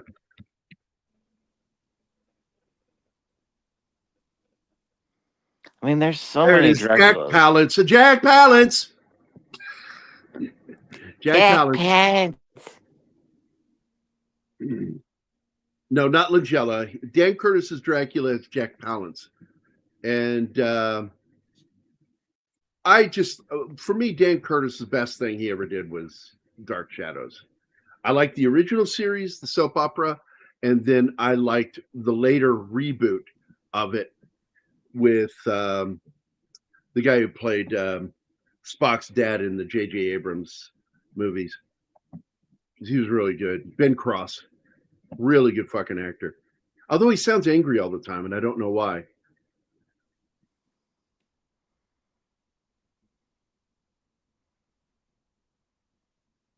Nothing. Fuck you guys. All right, we're out of here. I'll see you guys on Monday with we're doing Gojira -1 in black and white. That'll be fun. Looking forward to doing that one. That's a good film. It really is. So we'll see you guys then. Everybody have a great weekend. Please stay safe and take care. All right. Bye, guys.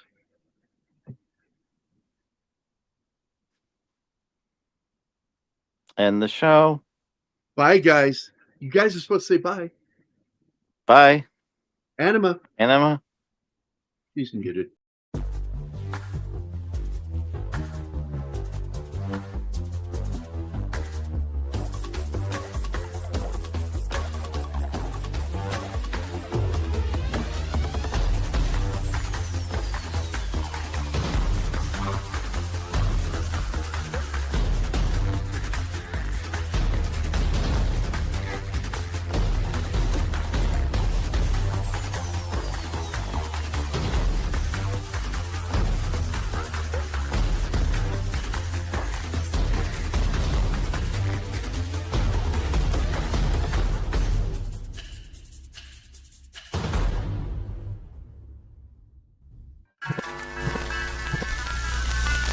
Y'all come back now, you hear?